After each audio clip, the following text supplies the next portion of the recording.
We're talking today with Mr. Richard Jakubczak of Holland, Michigan, and the interviewer is James Smither of the Grand Valley State University Veterans History Project. Now, can you start us off with some background on yourself? To begin with, where and when were you born? I was born in Grand Rapids, Michigan, St. Mary's Hospital, 1946, May 20th. Okay. And did you grow up in Grand Rapids? Partially. I went to Holy Name of Jesus School, and then in about the 7th grade, we moved to a little town by Ada, Michigan, called Parnell, and went to a school called St. Patrick's till the 10th grade, and then eventually graduated from Lowell Senior High School. Okay. Because St. Patrick's closed their high school. All right. Now, what did your family do for a living while you were growing up? My father worked for Irwin Seating Company, and my mother was a housewife. Mm-hmm. And how many kids were in the family? I have had an older brother, a younger sister, and I have a younger brother who's 17 years younger than I am.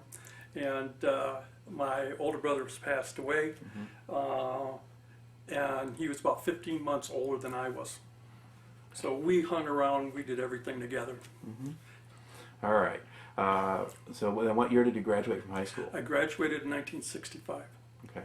And then what did you do once you graduated? Well, that was the summer to play. I did have a job at a place called Lowell Engineering when it was still located in Lowell. And besides that, it was just a summer of typical summer, what all kids do, and after they graduate, you're free. But and we used to live by a lake, so we did a lot of swimming. I worked for the farmers, threw a lot of hay bales in my time, so and just hung around. Okay. And did you have any plans beyond that for what you wanted to do next? I actually started at Kendall School of Design, and I went there for a year to try to get into art design and that. And either the professors didn't appeal to me, or the structure that they wanted me to do didn't appeal to me, so I left. And once I left, I became A1 for the draft. So we were having some family problems about that time, and I had an awful lot of arguments with my father. And after one argument, I just walked out of the house and said, I'm going to go join the Marines. My father was in the Air Force. All his brothers, all my uncles were in the Marines. My grandfather was in the Army. So it was almost a tradition, but I was just leaving. I was going to go join the Marine Corps. And my older brother said, no, don't. We'll go join the Navy. I'll go join the Navy with you. So we both went down, saw the recruiter, and joined the Navy. And 10 days later, we were on a 120-day delay plan. And about 10 days after we had signed up in the Navy, I got my draft notice. So I called up and said, well, who's got me? So where do you want to go? So I just stayed with the Navy and went in. And when you go to boot camp at Great Lakes Naval Hospital, or Great Lakes Naval Yard, they gave you a list that you could put in and sign up for to see what you want to do when you're while you're in the Navy. Well, I had just passed the test for aviation, and I put that on the top of my list. And my older brother again said, "Corpsman, put corpsman down. Just put it down on the last on the list." And little did we know that they were drafting corpsmen at that time just to go to replace the ones that were in Vietnam. So we did, and the next thing after graduation from boot camp, we went to Corps School. All right. Both now, of us. let's go through the beginnings of the process. Now, did you do a physical out in Michigan, or was your first physical actually done at Great Lakes? The first physical was in Detroit, Michigan. Actually, the second physical was also in Detroit, Michigan. Okay. When we got to Great Lakes, we had another physical. All right. Now, at the first one, at Detroit, did you have people who have been called up for the draft and things like that there, or? Yes. Okay. During the physical, or right after the physical was taken, we were in this large auditorium, and there was quite a few of us. And they lined us up, and they said, 1, 2, 3, 4 Marine. 1, 2, 3. Well, we ended up being Navy anyway, so so that's why we went to Navy boot camp. First, they asked for volunteers, Right. and then they said, okay, every fourth man is going to be a Marine. But you were already enlisted and headed for the Navy, so that Yep. that didn't matter. But most of these were guys that had joined the Navy, Okay. and technically the Marine Corps is part of the Navy. It is. Oh, okay. So they just went 1, 2, 3, 4. That's the Marine. All right. Because I guess in other situations they have general groups of draftees who come in, and then it's Army and Marines, and they do the same thing. Okay. And But this was a largely Navy group, though, that you were. That's correct. Okay. And I mean, most of the guys there signed up. There was very little back in 1966. There was very little people being drafted. Most of the ones that we were around all joined. Okay. All right.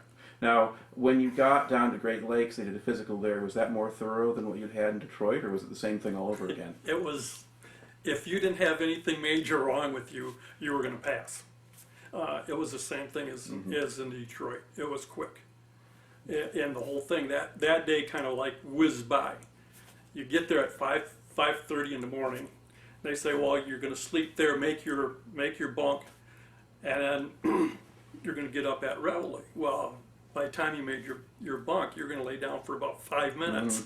So we just kind of like laid down on the mattresses and slept for about 20 minutes. And then the rest of that day was the physical, the haircut, getting your clothes, ID cards, all of that the first few days, or the first day, I mean.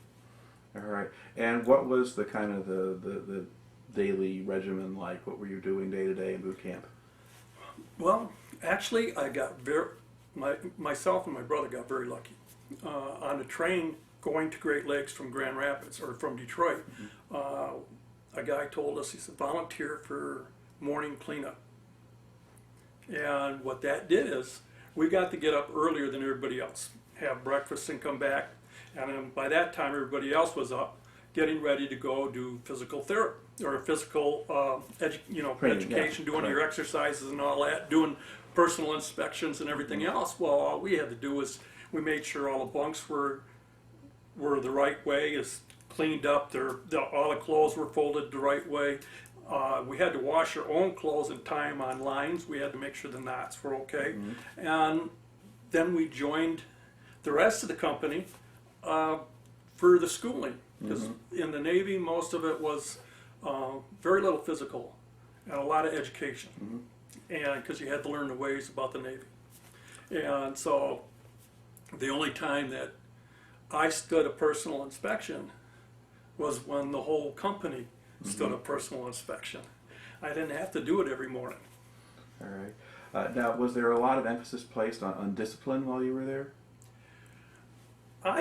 Yes, there was more discipline, I think, than a lot of the guys were used to, because we had people from all over, and believe me, some of those guys were extremely naive, and didn't meet a lot of different people. I mean, we had people from New York, California, Texas, Florida. We had them from all over, and the discipline in our small company was really not that hard.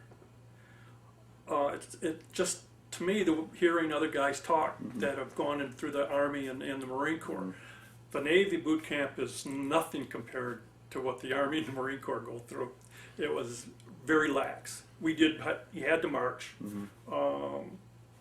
and do all that kind of stuff. But mostly it was learning about the Navy, about ships. And of course, it was something I never walked on. I was never set foot on a ship the 4 years I was in the Navy. So it was an interesting time. I actually was looking forward to boot camp. We worked for farmers last 5-10 years and got pretty well built, and we were strong. We threw a lot of hay bales, and actually Navy boot camp got us out of shape. All right, well, I think that is a first. Okay. Now, how long did the boot camp take? Our boot camp was 12 weeks. Okay. And then when you complete boot camp, what's the next step for you? Got orders on the last week, and that was to Corps School. And you had 2 weeks off, 15 days off, and then you had to come back and we reported to Corps School. And basically that's what it was. It was a school. You marched to your classes, but it wasn't like boot camp at all. It was that was your job. You just had to do it the military way. And so Corps School was also 12 weeks. Okay. Now, what did they actually teach you? What specific sort of skills or things, information did they give you? Basically, they taught us about the same things as an LPN or licensed practical nurse is taught. How to work in a hospital, how to make beds the right way, the different diseases. Not so much first aid. Mostly it was just working in a hospital. Okay. And the different jobs that you would have to do in a hospital. They went through operating assistance all the way to emergency room assistance and just working on a ward. And we did that for a little bit too. But you weren't really at that point getting trained to go into a combat situation and No. company Marine unit in the field, Nothing, things like that. there was no this is strictly for get you ready for the medical field in the Navy, period. We did learn first aid. I think there was, they spent about 3 to 5 days in classrooms talking about it and showing you what the different wounds were. Okay. They also spent a couple of days going over what venereal diseases were. So, I mean, first aid was very little.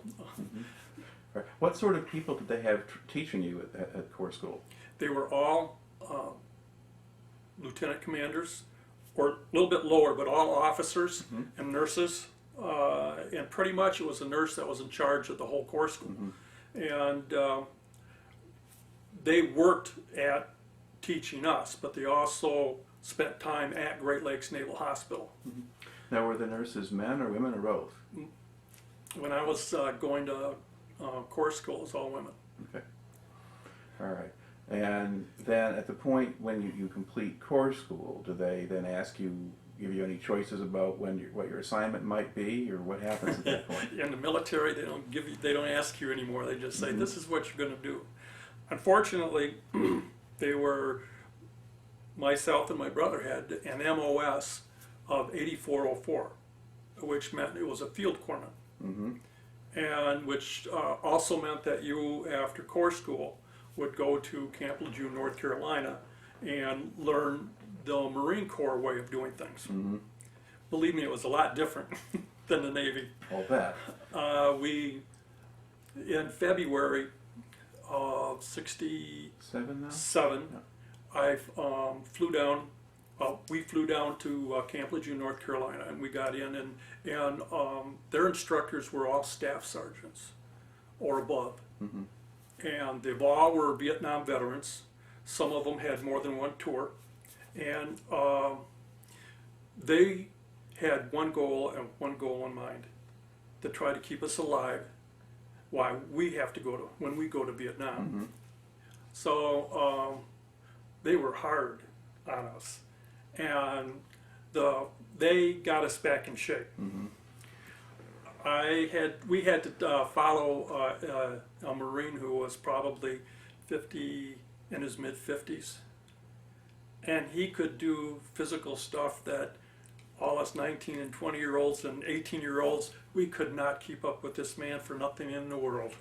And I think that always made his day if he could get everybody just to finally get pooped out. Because he just made sure that his goal was to get us back in shape, and he really did. He got us in very good physical condition. Okay. Now, did you get some of the sort of the boot camp experience of the people screaming at you and all of that sort of thing, or was this just a lot more focused on the actual training? This was actually focused on the actual training. They wanted to teach us how the Marines act in the field, so we could know what's going on when we were there, and how to react under fire, and what to do under fire. they also had medical staff there that they were the ones that taught us actual first aid. And I can recall that we were practicing once, and they gave us different people that were supposed to be injured in different ways. The scenario was it was an atomic blast, and so you had wounded people and dead all over the place. And I started working on this one who had supposedly a stomach injury, and another corpsman was helping me when the instructor came up and he said, "Why are you working on this guy?" He said, "He's seriously hurt." He said, "In time of war, you leave him be and find the ones that are least injured to get them back on the firing line." That, for me, was one of the hardest things to try to adapt to. The ones that are hurt the worst are the ones that you want to help the most, because a lot of those guys were going to die because they had to wait for you to take care of somebody who wasn't going to die but could still fight. So that was one of the hardest lessons we had to learn. And even when I went to Vietnam, it was one of the hardest things we had to do. Right. Now, when you're in the training here, did they expect corpsmen with the Marines to carry weapons, or was that not part of it? Technically, according to the Geneva Convention, I was told that we were going to carry .45, which we did, but it was not for us. It was for the protection of the wounded. That's how they got around the Geneva Convention. And I needed to use an M16 a couple times when I was in Vietnam, and there was always one on the ground. So when I needed to, I didn't have to carry it. They were already there. Did you have weapons training beyond the .45? I shot the M16, the M60, 50 caliber machine gun, the M79 blooper, which is grenade launcher. I shot everything that I could possibly shoot just to get used to shooting it. I shot AK-47. The Marines were very happy to let us shoot. But most of my shooting was done in Vietnam during fan fires. In Camp LeJeune, we had an M14, which we shot. Nice weapon, by the way. A little heavy for jungle fighting. And the .45. And nobody was very good with the .45. They had to be really close for you to hit anything with the .45. The M14 was an outstanding weapon. And I didn't get to shoot the M16 until we were actually in Vietnam. All right. Now, how long did the Corps School last? In Camp LeJeune, it lasted 6 weeks. And most of that was learning how the Marines act in the field, how to move with the Marines, what to do under certain conditions. As an example, if you're caught in an ambush, the whole goal is to have the suppressing fire so you're not tied down, you're actually going to the enemy. And that came to play because our staff sergeant, I don't remember names. I have made it a habit not to remember names, and now for the life of me I can't. The names I want to remember I can't. The staff sergeant that was our instructor taught us that when you get ambushed, you attack. So they have this 3-day outing at the end of it before you graduate, and we're a company of corpsmen playing Marine, and we get ambushed by the Marines. So we attacked, and we followed our instructor's words to the letter, and we actually pushed our attackers back into the swamp. And our staff sergeant came up, and he was just angry as hell. And we couldn't figure out why. We did what he did. He said, we were supposed to die. He wanted to make an example of us, and we were all supposed to die. We weren't supposed to do what we did. And I was the one that spoke up because I have a big mouth. And I just said, "Sergeant, didn't we do what you told us? He said, yeah, damn it, you did. He was a nice guy. He was a great guy. These guys were unbelievable. When we were out in the field for the training, these guys would come out of nowhere. And if I'm laying in this one position, he would come up and say, no, Doc, not there. Go to this hollow part right there. Mm-hmm. It puts you down a little lower, and if they can't see you, they can't kill you. And I turn around to thank him, and he's gone. Mm-hmm. I mean, these guys had one thing and one thing only. We're going to get you through Vietnam as best we can. Mm-hmm. So we loved them. Okay. Now, at this point, you know, made it into '67, how much do you actually know about Vietnam, what was going on over there? That's a very nice question. Absolutely nothing. I just knew we were going to Vietnam when we were told in boot camp, don't put down corpsmen, but we did anyway. Mm-hmm. You're going to go to Vietnam. We didn't know what Vietnam was. What's Vietnam? And that was the way. It was all the way through. Mm-hmm. We started, you know, right about this time we got more and more knowing that it was not a nice place to go. Mm-hmm. But by then it was way too late. Yeah. Now, once you complete corps school, what's the next step for you? The next step I went back to Great Lakes Naval Hospital. I was the lucky one of the two. My brother got assigned to 3 North, which was an orthopedic ward. Mm-hmm. And I got assigned to SOQ, which was a sick officers' quarters.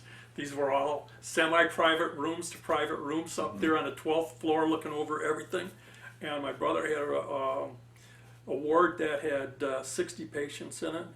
These were all mostly guys that were wounded in Vietnam, because Great Lakes took an awful lot of patients from there.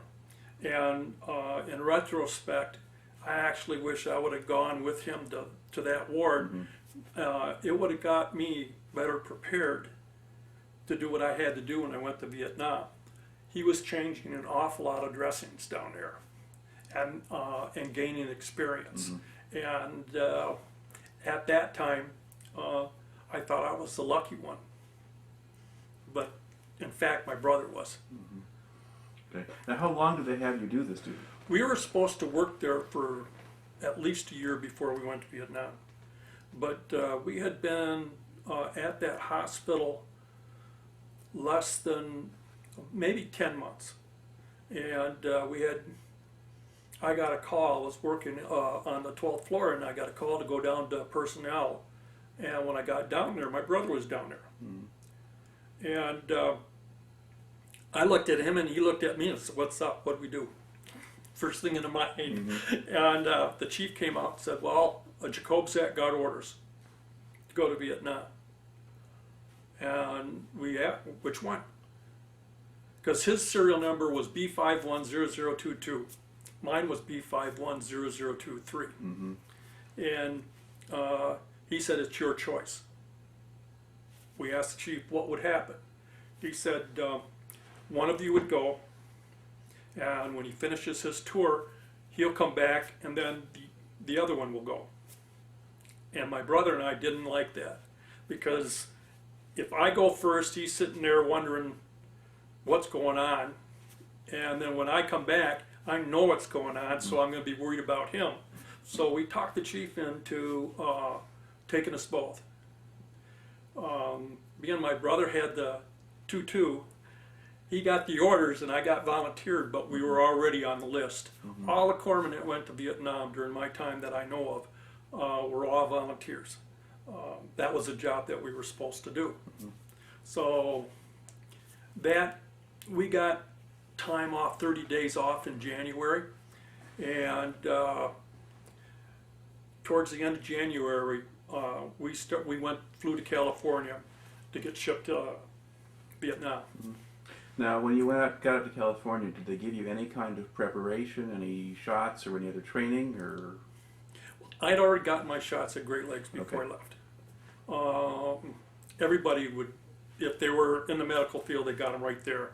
And when I got to California, all it was just okay, we got to get you some green clothes like the Marines, and a uniform and some combat boots and fatigues. And then it took a few days, and we were only in California 4 days. Okay. And then once we flew out, and I believe it was El Toro that we flew out of. I was in Japan for about 40 minutes while they fueled us. We never left the plane. And then we took off and ended up in Okinawa. Now, was this a military aircraft or Yes. a charter? Okay. To get there. Yeah. All right. From Okinawa to Vietnam, it was continental.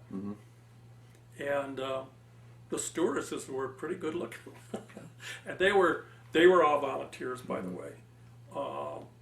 Greatest bunch of people. They knew where we were going because they did this many times and made us as comfortable as they could possibly make us. And joking around the whole time there, it was a very nice flight. Now, was the flight all corpsmen, or were they different kinds of personnel? It was all enlisted. All enlisted. There might have been there were some officers there, but maybe 10 or 12 officers, but the rest of the plane was full of enlisted men. Right. But were there just a few of you who were medical corpsmen, and the rest of them just regular ones? It was mixed. Okay. There were corpsmen on there. There was infantry. There was probably people there that were going to be in tanks, artillery people. I mean, it was a mixture of everything. All right. And you're going over there essentially as replacements? You're going to go and join units We there were in the all field? we were all replacements. All right. And we flew from Okinawa and landed in Vietnam. We are now in the Republic of Vietnam. And where did you land? And it was in Da Nang. Okay. And he's taxiing down the runway, and it's just getting hotter and hotter in the plane. And God, we were going like, I hope he turns the air conditioning on before too long. And he comes to a stop, and he says, we are now turning the air conditioning off. And as soon as he turned it off, the heat index immediately went to the roof. We had 4 men pass out from the heat. We could hardly wait to get out of the plane. It felt like you were being baked, is what it did. And when we got to the outside, it was just as hot outside as it was inside that plane. There was very little relief. Was a little bit of wind, but it was. They told us it was 110. So leaving Michigan in February, it was 28 degrees, and now we were in 110 degrees. All right. I believe in 1968 the average temperature for the whole year was 115. That's what average we were high, doing. probably. The average, I hope. yeah. Yeah. Okay. Now, what did they do with you? You get off the plane. Now, what happens? When we got off the plane, we went into a large room and just sat around. This is where you're going to get your orders and where we're going to go. And we're just sitting around waiting for them to call our names. And they called out, we're looking for volunteers. And we need corpsmen to go to forest recon. And so I said, okay, I'll do that. And I was getting up to go, and I'm sitting with 4 other Marines, and they all said, Doc, sit down, you're not volunteering for that. I said, well, no, why? He says, trust us, you're not volunteering for that. So I sat down, and I ended up being assigned to a company called First Shore Party, an HST company, which was, they handled the logistics for the Marines out in the field. And they usually send, there was like 4 or 5 guys that would go on every operation or any large sweep that they needed to resupply with. And all whatever they needed, they gave it to our radio man, and he called it in, and they sent choppers in to resupply. Whether it was ammo, medical supplies for me, food, anything that they needed was coordinated through First Shore Party in this area. So that's where I was assigned. And pretty much I went with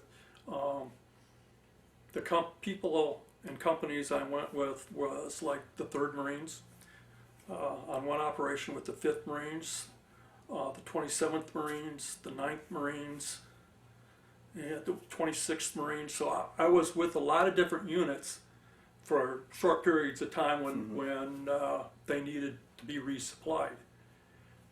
And that's where, when we went out in the field, and whenever we had action, I would leave my small unit and go to where the fighting was, so I could help the other corpsmen do their job. So you're there nominally as corpsman for the people out of your own unit, Right. but then when something happens, then you're a corpsman. That's what I And did. you kind of go where you need. Yeah. Okay. So where did they actually have you based when you get to Vietnam? We were actually based, first shore party was actually right across from a place called Freedom Hill, or we called it Freedom Hill, and it was just outside a village we called Dog Patch. That is, I believe it was southwest of Da Nang. All right. And physically, what was the country like around there? Where I was, it was a lot of rice paddies. They were dry. Some of them had water in them, but very few. It was an extremely dry year in 1968, apparently. Mountainous. And once you got towards the mountains, there was a jungle. And pretty much that's about it. Okay. Now, what was the date when you arrived? I arrived in country February 4th, 1968. Okay. And that's going to be right after the start of the Tet Offensive. There was 4 days after the Tet Offensive. Now, was there much going on in your sector at that point, or was it elsewhere in the country? No, actually, the other corpsman said, "Boy, you just missed it. Last night they blew up an ammo dump, and you could see it, flames and everything." We were just. They hit further north. Now I know in Tet they hit a lot of different areas all the way down, but they didn't do Da Nang quite as bad as what they did other places. So I guess we were kind of like in a little bit lucky area. The areas around us, some of them which were called Happy Valley, which by the way was not a happy valley. There were a lot of Vietnamese there. Elephant Valley, Dodge City, Arizona Territory. That was an area of province, I think it was a province called Phong Duc. And all of that was west and southwest of Da Nang. All right. Now, were you in a base camp of some kind that you were quartered in? I was in a battalion. Okay. And that's a large base camp. Right. A company is roughly 187 men, and a battalion takes up or makes up 3 companies and a command group.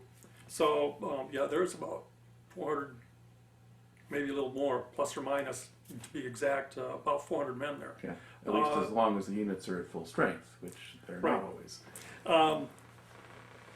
My first assignment was, the first thing I did was they brought me to supply and I got a helmet, I got the flak jacket, and I got a 45 with a 1 clip for the 45 and 2 spares and a box of 45 ammo. Which, okay, that was fine. And everything, I'm still in the mode that we're still playing soldier. And so they said, well, it's time for you to go to your first assignment. We want you to go on a mine sweep. Because this is one of the things that this battalion also did. So I said, sure, let's go. And then we went by Marble Mountain. There was a battalion area there, 3rd LBTs, and right outside Marble Mountain. And then there was a little village right next to that, right in front of the camp. So that's where we stayed when we were on this mine sweep. So we would sweep the road through the village and go around up Highway 1 for about 1.5 miles. And we would do that every morning. And that's not, it wasn't bad duty, because that's all you had to do all day. You could play cards, you could go to the enlistmen's club, you could do anything, so that's not so bad. And that's what I did for about 4 days. It was great. On the 5th day, this truck hit a mine. Now, the Marines minesweepers were great for picking up metal, but they weren't great for picking up hard, solid objects that weren't metal. And the Gooks knew this. So they would build a mine out of wood with the explosive. Well, that's what this, it was a command detonated explosion. And it blew up a truck. And the first guy that I got to looked like he was slumped over in the front seat, or what was left of the front seat. Yeah, and there was just, it was a bloody mess all over. And I reached over and pulled him, and he lost his head. It had a crooked jawline up here like this to the lower part, middle part of the ear, and all of this was gone. That was my first guy I turned over. That was a shock, to say the least. That was a shock. But there was another guy there that I had to treat, so I treated him. Actually, the one that was killed was horrible, but the guy that was right next to him had 2 deep cuts in his arm, and that was it, which was nice for this guy. But so I put battle dressing on, and he took care of him. But we looked for this man's head for about 20 minutes, and we couldn't find it. And then I started to get scared. This was a place where I might not be able to get out of alive anyway. And now I knew I stopped playing soldier at that moment, and then it was quite serious from that point on. Okay. Now, when you were on a mission like this, were you spending nights out in the field at this other base camp, or? They had, this aid station had 12 other corpsmen, but there was 3 of us that we were alternating in and out of the field. And I would work, this was easy duty usually, the mine sweep team. So you'd go out there and spend a week or 2, and then come in and go on an operation. And I actually left after that first incident. 5 days later, I went back to my base camp, and they asked me would I go on operations, and I said yes. So my first operation was nice. It was not bad. It was off of Hill 110, which, to be honest with you, I'm not sure the location, but it's in around Hill 55. It's all south and southwest of Da Nang. So we jumped off Hill 10, and we were gone about 4 days out in the field.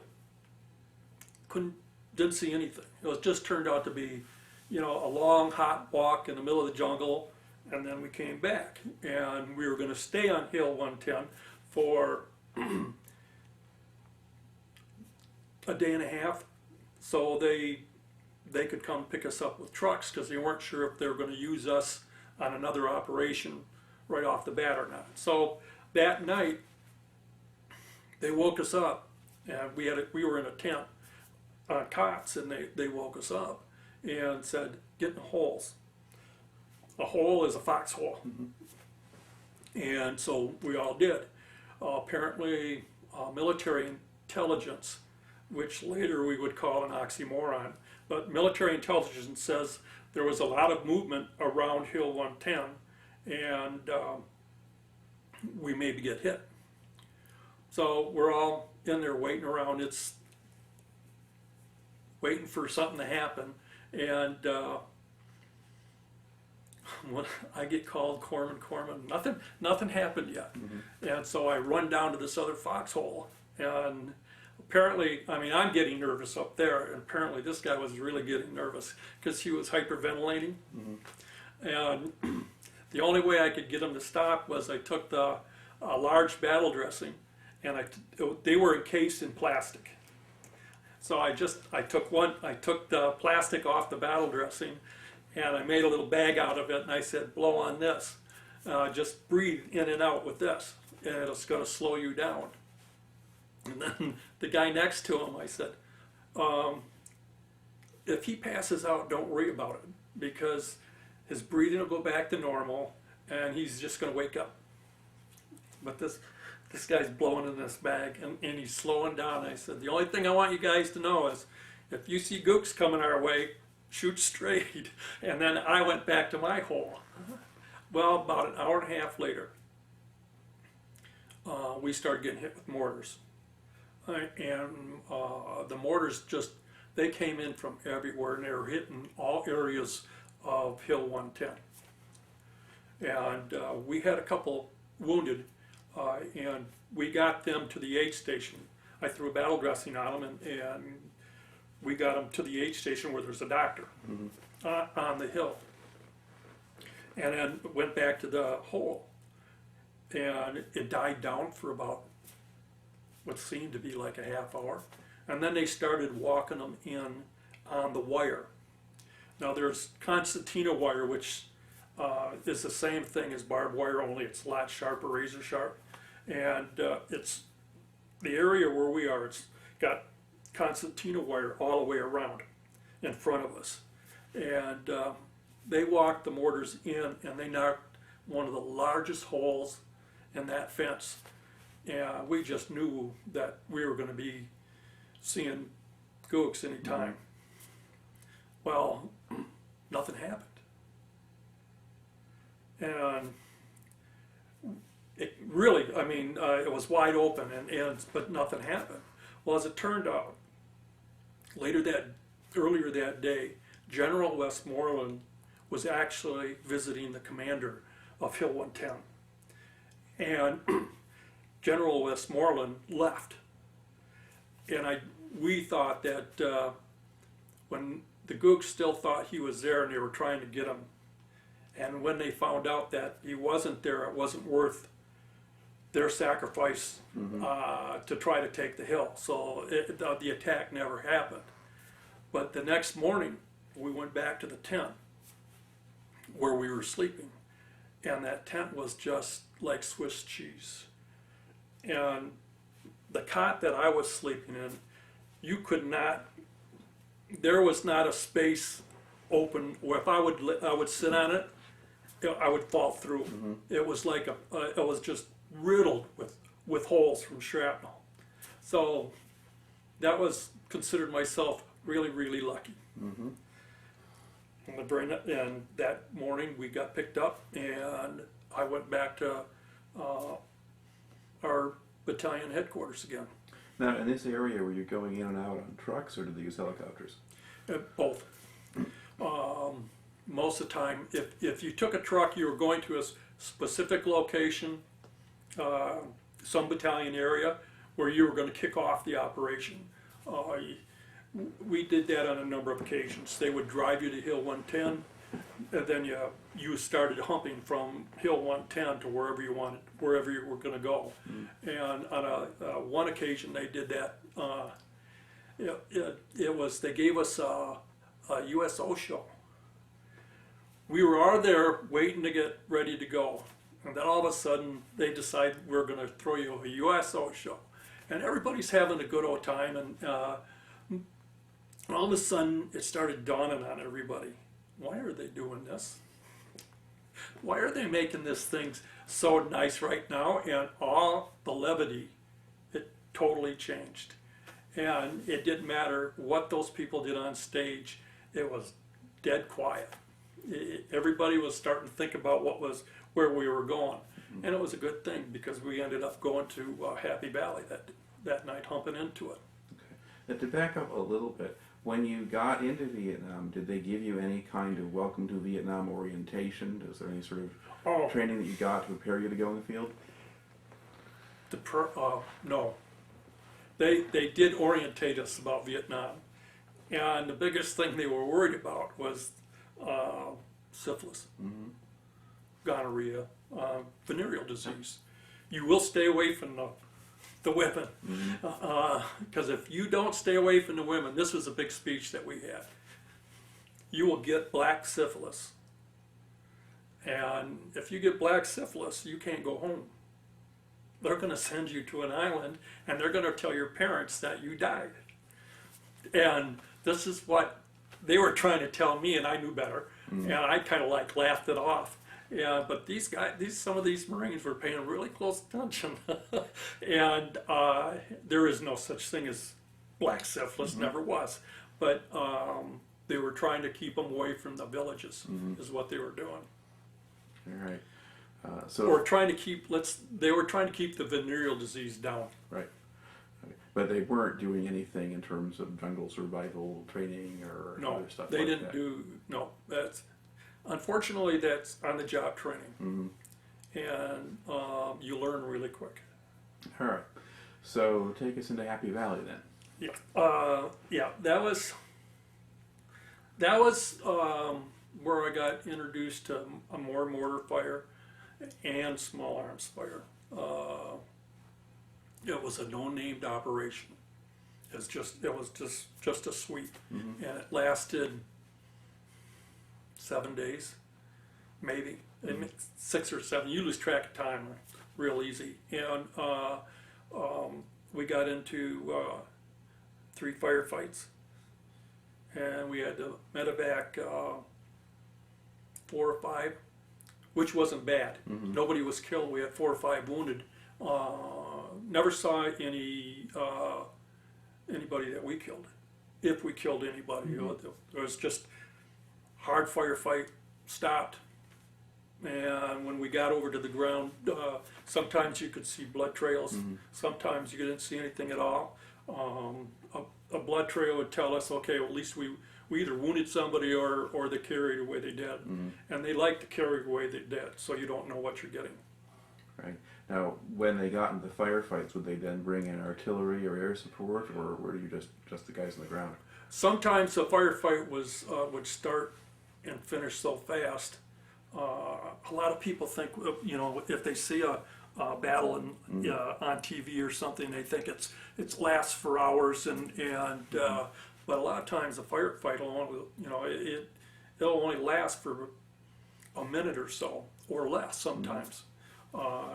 It's just like bang, and then it's done. Sometimes it did last a lot. We were in certain areas under certain conditions where you needed artillery. You needed helicopters to come in with their support.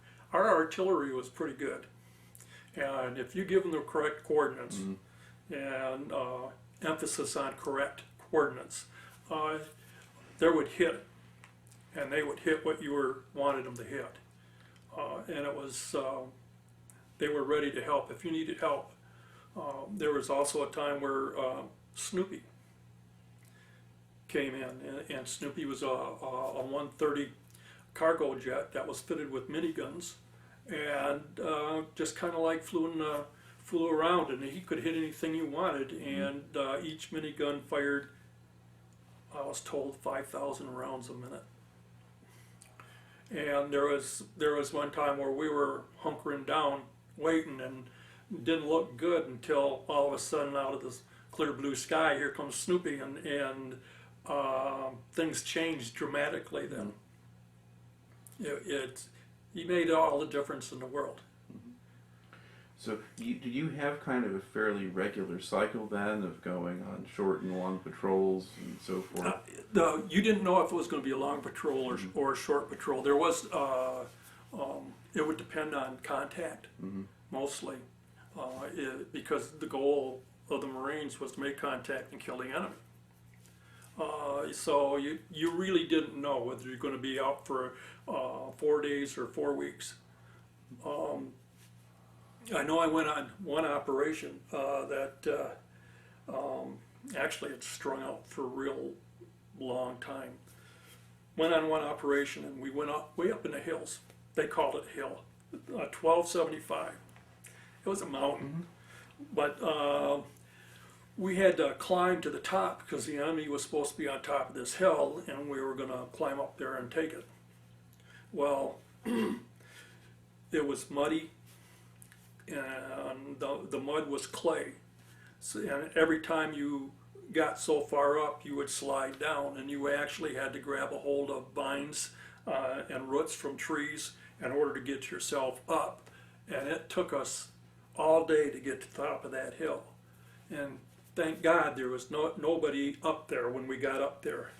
The worst casualty I had that day was in the middle of the night. A Marine woke up screaming because he got cramps in both his legs and he couldn't stop it. So I had to sit on him in order to straighten out his legs so he could relieve his cramps. And that was the worst part of the casualty. And it was cold and rainy. And when I say it's cold, it had to have been about only 80 degrees. Mm-hmm. And believe me, it's amazing how you can shiver in 80 degrees. It was very cold. But we searched the place, found nothing, and they said, okay, we're going to take you off the hill. And so choppers came to pick us up, and we're going to put you on another operation that's in the Ganoy Island area. That was they called it Ganoy Island because it wasn't really an island. It was usually dry and had a couple rivers running by it. But in the rainy season, they would flood and it would totally make it an island just during the rainy season. So they called it Ganoy Island, or at least that's what our powers to be did. And so when we finally got down into the heat and we were relaxed a little bit, they said, okay, we're going, and then we took off. And it turned out to be we were going to be, it was a search and destroy. We were going to sweep through 3 villages, relocate the people, and then we were going to destroy the villages. They were all confirmed VC. So that's what we started. We started sweeping in from off of Liberty Bridge. Liberty Bridge was a bridge that was just southwest, I keep saying southwest, but just southwest of Da Nang, that I forgot the name of the river that it needed so we could cross into the Ganoy Island. And we started our sweep, and we took 3rd LBTs with us. These are like landing crafts, like ducks. They're tracked? Yep, yeah. With tracks, and so they were with us with this sweep, and we started getting harassing mortar fire and small arms fire, and it was strictly harassing, and that happened all afternoon and stopped and started again about early evening, and they called in jets in order for drop some bombs. Mm-hmm. But it was kind of unusual this time, because usually when they see the jets, you know they're running. This time they were shooting back at the jets as they were diving down. You could hear the small arms fire going, and they weren't going towards us. They were shooting at the jets as they were coming. And made us a little nervous, because that was unusual. At least we thought it was unusual. So we weren't sure what to expect. And the next day, well, we made camp, dug in, and then we picked up in the middle of the night with very little noise and moved about 200 yards away from where we were. And about 2 hours later, a short time later, mortars just started dropping in on our old position. And we must have had a pretty smart colonel that was leading us. Mm-hmm. And we went back to the area first. The next day, we went back to our old area, and in the foxhole that I had dug, a mortar blew up. And I tell you, I had cold chills going down my back. So we started our sweep again, picked up from where we mm-hmm. left off. And we were getting close to the first village. And we started receiving small arms fire. And so there was a firefight that lasted about 20-25 minutes when we finally got started into that first village. Didn't find anybody. Saw some blood, didn't find anybody, not even villagers. And there were animals in that. It was like everybody fled. And so they burned all the hutches and dropped explosive down the well to blow the well up, and burned anything that could be used as food or whatever, and continued on with their sweep. We got to the outskirts of the the outskirts of that first village, and we ran into the small group that I was with. We ran into a family that was hiding in a bomb shelter, and we had an interpreter with us, and they pulled them all out, and they started questioning them, and I just was kind of like watching what they were doing when we started getting fired upon our area, and we all hit the ground and scattered for whatever protection we could find. And I crawled next to a bush line. Usually you talk about tree line. Well, this is a bush line and a hedgerow. And I tried to get down as low as I could because the firing started coming in my direction. And I was on my back, and I'm trying to dig in like this, with as far to get down as low as I could, and I'm right next to the hedge line. The bushes were hanging over my head, and it made it very difficult to see me. But that was still, shots were still coming in my direction. And I just happened to look up, and I have this leaf about this far over my nose, and I just kind of focused on it, and then it was gone. That's how close they were coming.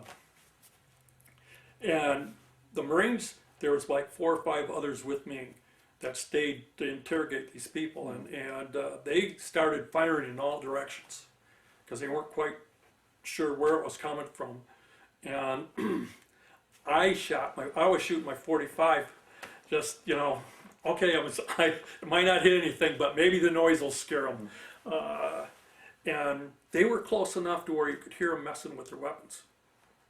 You couldn't see them, but they were close enough to where this one had it must have been an AK-47 because it was an automatic that was shooting it. And it was jammed.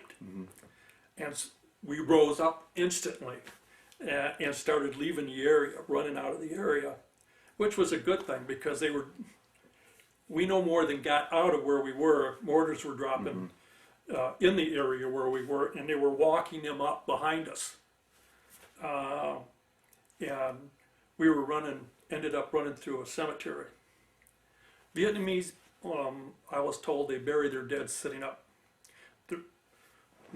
Most of the old ways, they bury their dead sitting up. And I don't know the religious reasons why, but their grave sites are about 3-4 feet, maybe 4 feet in diameter. They're round, and maybe 18 inches high off the ground. And we're running through this cemetery and jumping over graves, and these mortars are getting really close, and I just fell behind one of the graves, and a mortar hit on the other side of the grave. Rung my clock, so to speak, really well. And when I looked up, I think I passed out for a couple of seconds. There's dirt everywhere, and I just decided I couldn't hear. But it was because it was too quiet. I couldn't hear nothing. So I got up and outran the mortars, but I still couldn't hear anything. I could see other Marines in that, but I couldn't hear them, and I couldn't even hear myself talk. And a guy came up to me and he said, "Doc, someone's hurt." had to yell at him, "What?" And then he finally knew it and yelled back loud enough to where I heard muffle. My hearing was coming back, but it was really shook my hearing. So he said, "No, one of the guys got wounded, and he's back where you came from." So I said, "You stay here. I don't want to work on two guys." So I ran back through the mortars, and the guy had a sucking chest wound. He was laying up against a small hill, and when we got there, we checked him over, and it was his left side. You could see the air bubbling out of his chest, and it sounds really serious. For first aid, it's a real easy fix. You just plug up the air loss where you're losing air in your body, and then I did that with the plastic on a battle dressing, and just put a battle dressing on him really, really tight, and made him lay on that side so he could breathe easier. And then we picked him up on his good arm, and another corpsman had come up just at the same time. And he grabbed the other arm, and we ran through the mortars again till we could get him safely out of the way, which couldn't stay there. So, all right, this tape is up.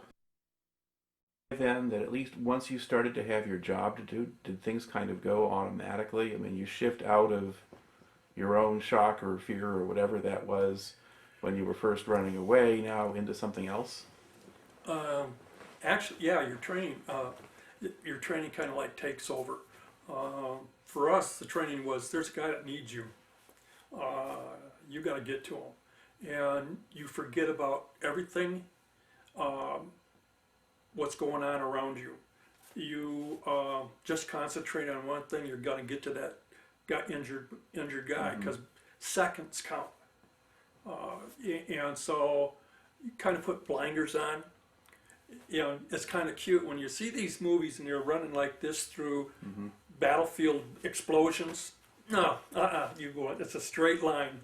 And that's it. You make a beeline and that's it. None of this kitty corner things. And it's always worked. I'm here today to talk about it, so it's worked. Now, after this particular point in the action, did things quiet down for a while, or did this just keep going? No, for the night we still got. I medevaced. Memory's not so good. Approximately 16 WIAs wounded in action, and we had 4 dead. So was this a company-sized sweep or a battalion? This is a battalion-sized sweep, and I didn't know where all the companies were. So I'm not sure exactly where they were, but it was a whole battalion, yes. And I believe it was 1, 2, and 3 of the 7th Marines, 1st, 2nd, and 3rd Battalion of the 7th Marines. And this was 2-7. And so that night, it was harassing mortar fire, not so much small arms fire, just mortar fire. And one of the LVTs was extremely lucky.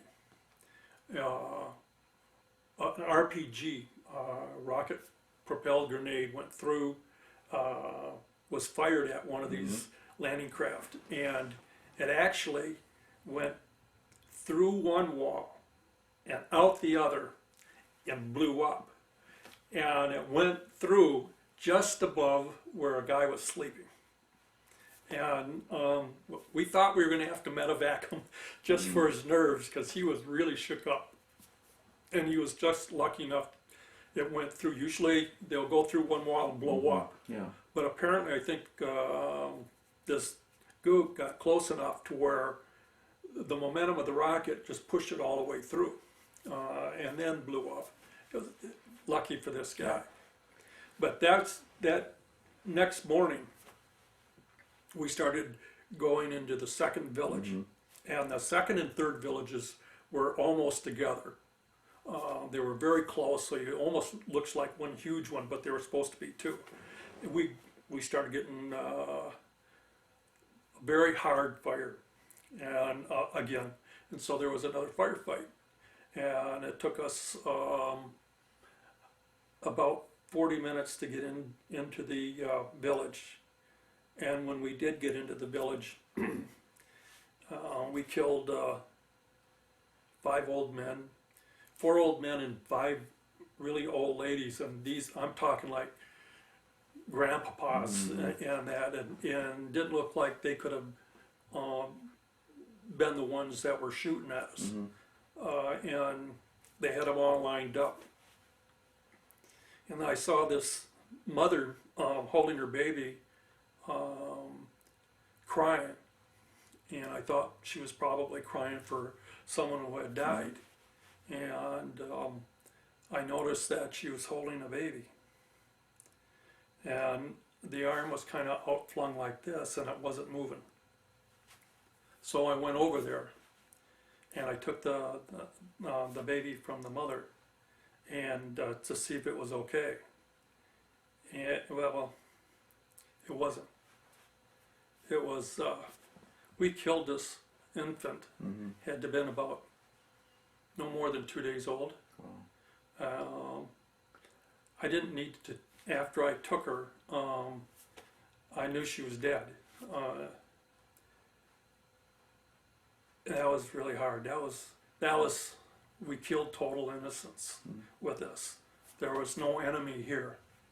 And were these casualties from bombardment or from small arms fire? Small arms fire. Okay.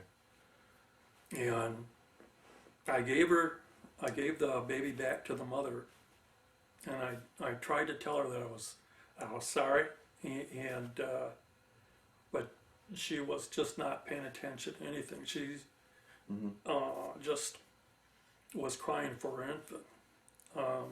That baby's bothered me since that day. I had her blooded all over my hands and my shirt, and that infant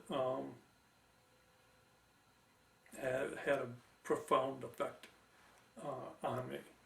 Now, did I pull a trigger? No. But we were the ones that did it. Yeah. And I didn't really think it was going to be bothering me after I got out of Vietnam. But it affected the way for my own kids, I couldn't hold them when they were babies. I kept seeing this little girl. And that was really hard. That was exceptionally hard. I couldn't believe we did this. And then Marines now are going through all the hutches, the hooches, and setting them on fire. They're blowing up the wells. They're kicking over the food, collecting all. Now the villagers were in these villages, and they were collecting all the people and putting them all over in one area where trucks were going to come and relocate them. And when we were doing this, what snapped me out of it a little bit, Marine came up to me and said there was this little girl, and she was really sick. And this little girl was about 13, 12 or 13, something like that. She was young, and she had extreme pain in the lower right quadrant, and she had a fever. And another corpsman came up at the same time that I was, or came with me, and we felt her, and then I felt her lower quadrant, and it was extremely hot. And the only thing that we could think of is she's having an appendicitis attack, and the way it feels, it's going to burst. So I told a Marine that was nearby, go get an interpreter. And we started getting her ready so we could get her a chopper in here for an emergency medevac to get her to a hospital. And this mother is just fighting with us. She just knows we're going to do the worst things to her daughter and end up killing her.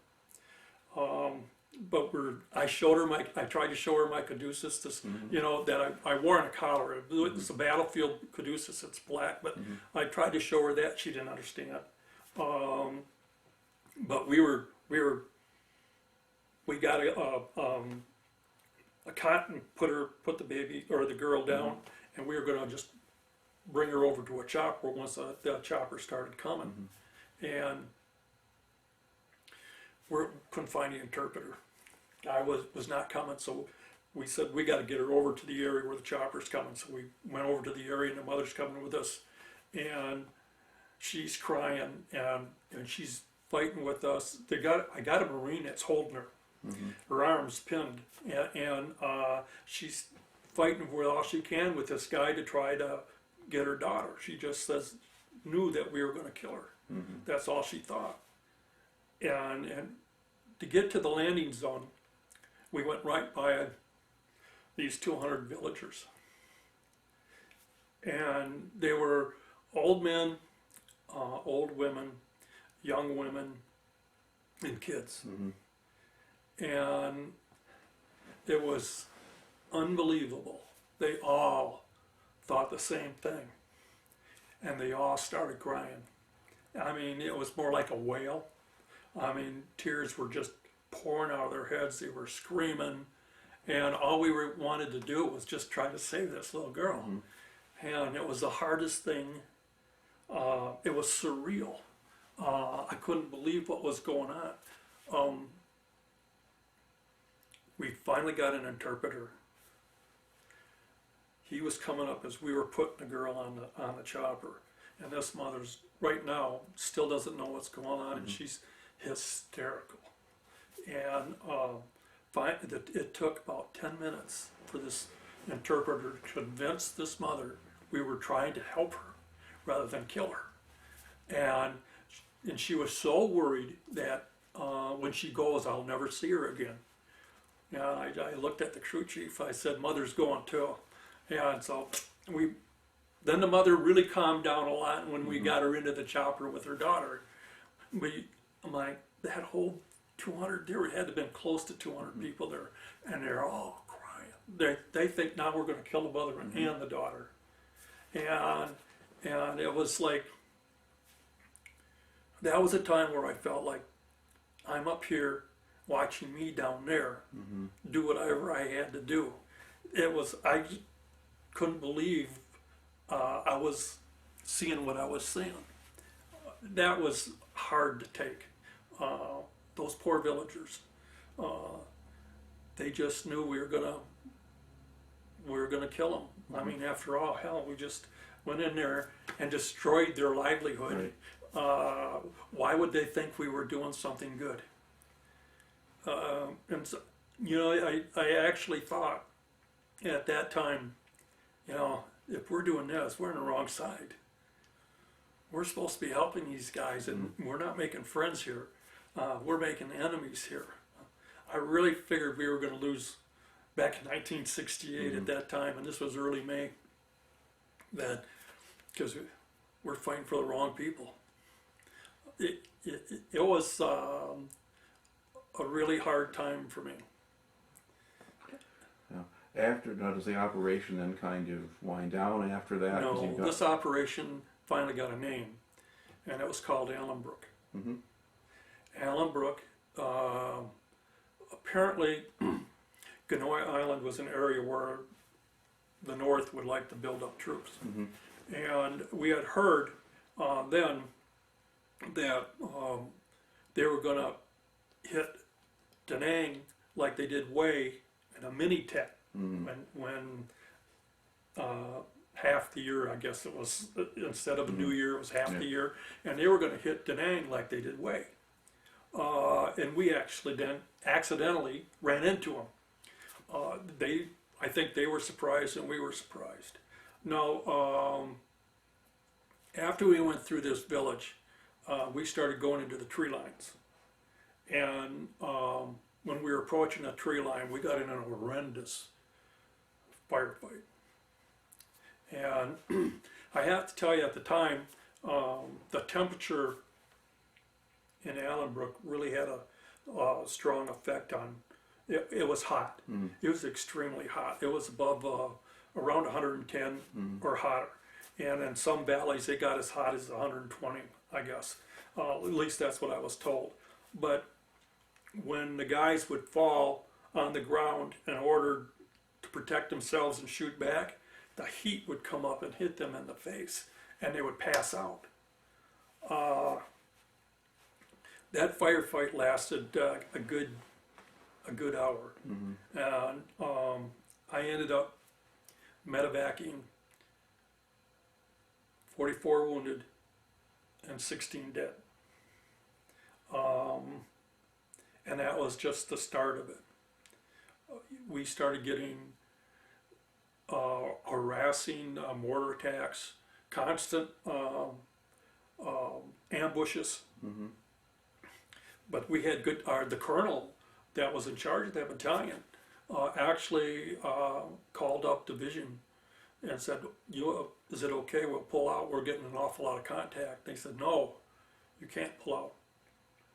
Just because of the contact, that's good contact, you're going to stay. And I was still in, there for about 10 days, and it was constant fire. We would march on line, and when we were coming up to a tree line or a hedgerow, we would get ready as best you could, and because when we got close enough, we were gonna get into a firefight. They had control of the ground area. They had caves everywhere. They knew the whole layout of the land, and it was all, we're here for the first time, we weren't fighting just BC, we were fighting NBA soldiers, and they knew what they were doing. About the fourth, 1, 2, 3 times, screws things up. After that firefight, and I medevaced all those guys, there was 9 corpsmen that started that operation with me, and we were down to 2. And there was a corpsman that had more time in country than I. He and I were talking, and decided that, okay, if he sees me going after a guy, he stays back. Or if I see him going after a guy, he stays back. Because if we both go until we get more relief or more corpsmen in here, we're the only 2. And we also made it a pact that as soon as everything was quiet, he and I would check all the wounded just to make sure they were going to be good before they would still be alive when the choppers came to get them out. And we went and we're checking the wounded towards, it was like late afternoon, about this light up. It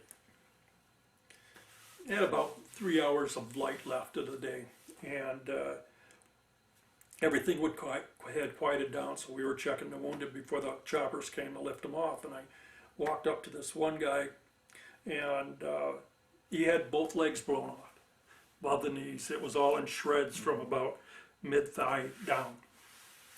And I immediately went to the tourniquets, and unfortunately I could slide my hand under one, and so I tightened them up like they should have been, as tight as I could get them on both of them, and checked his pulse. He wasn't, I could feel a pulse, but very faint, but he wasn't doing good. And I called over for the other corpsman, and I said, check his pulse. I think I felt one. I'm not sure. That's how light it was. And I don't feel it. And so we started CPR on him right away, because I felt again, and I might have felt my own pulse, because I really pressed hard into his neck in order to feel it. And so we started CPR on him. I was doing the heart, and he was doing the breathing. And after a while, we switched, because I was getting tired. And another Marine came up and was also helping us as best that he could. And I saw, you got to breathe for him for a little bit because we got to do a cut down. We got to try and get some blood into him, and or blood expanders. Yeah, that's all we had. And I tried to get a vein, and I couldn't find a vein anywhere. Yeah, and the other corpsman said maybe we should do a cut down, which is we'll take a scalpel and slice his arm here, and then find a vein that way, and then put the needle in the vein. And so that's exactly what I did, and I still couldn't find a vein. I cut him really deep, and I couldn't find the vein, and he died. I don't know if he was dead already, but he'd have been. I wanted so bad to find the guy that put the tourniquet on. I wanted to kill him. I know the guy was trying to save him. But you really got to put a tourniquet on good. You're going to hurt the person when to stop that blood. And you know, it was like we worked on this guy. It was dark, just about dark by the time we stopped working on this guy. And I never felt more down in all my life. Now, did they get you out after that? Because they count on you to save him. Yeah. You know, I mean, and it's really hard when you can't. I don't remember the guys I saved. I remember the guys I lost. So, I mean, it was a pretty bad time. And in fact, I was so low, we were going back to our little area where we were going to spend the night, and a guard yelled out, "Who goes there?" And I said, "Well, if you're really good, you can shoot 2 corpsmen." And I didn't, at that time, I didn't care if he shot me or not. That's how bad I felt.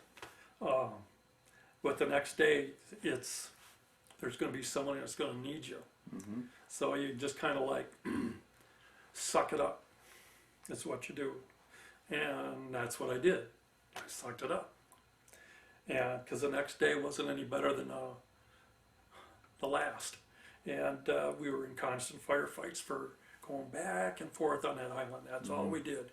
We went from east to west and west to east, and got in all kinds of firefights, got mortar attacks, and they finally decided, you know, these landing craft are pretty damn good targets.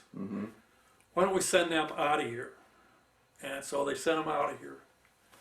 2 hours later, we get a call. They get a call on the radio saying they got hit. They're in an ambush. They need help. So we drop everything.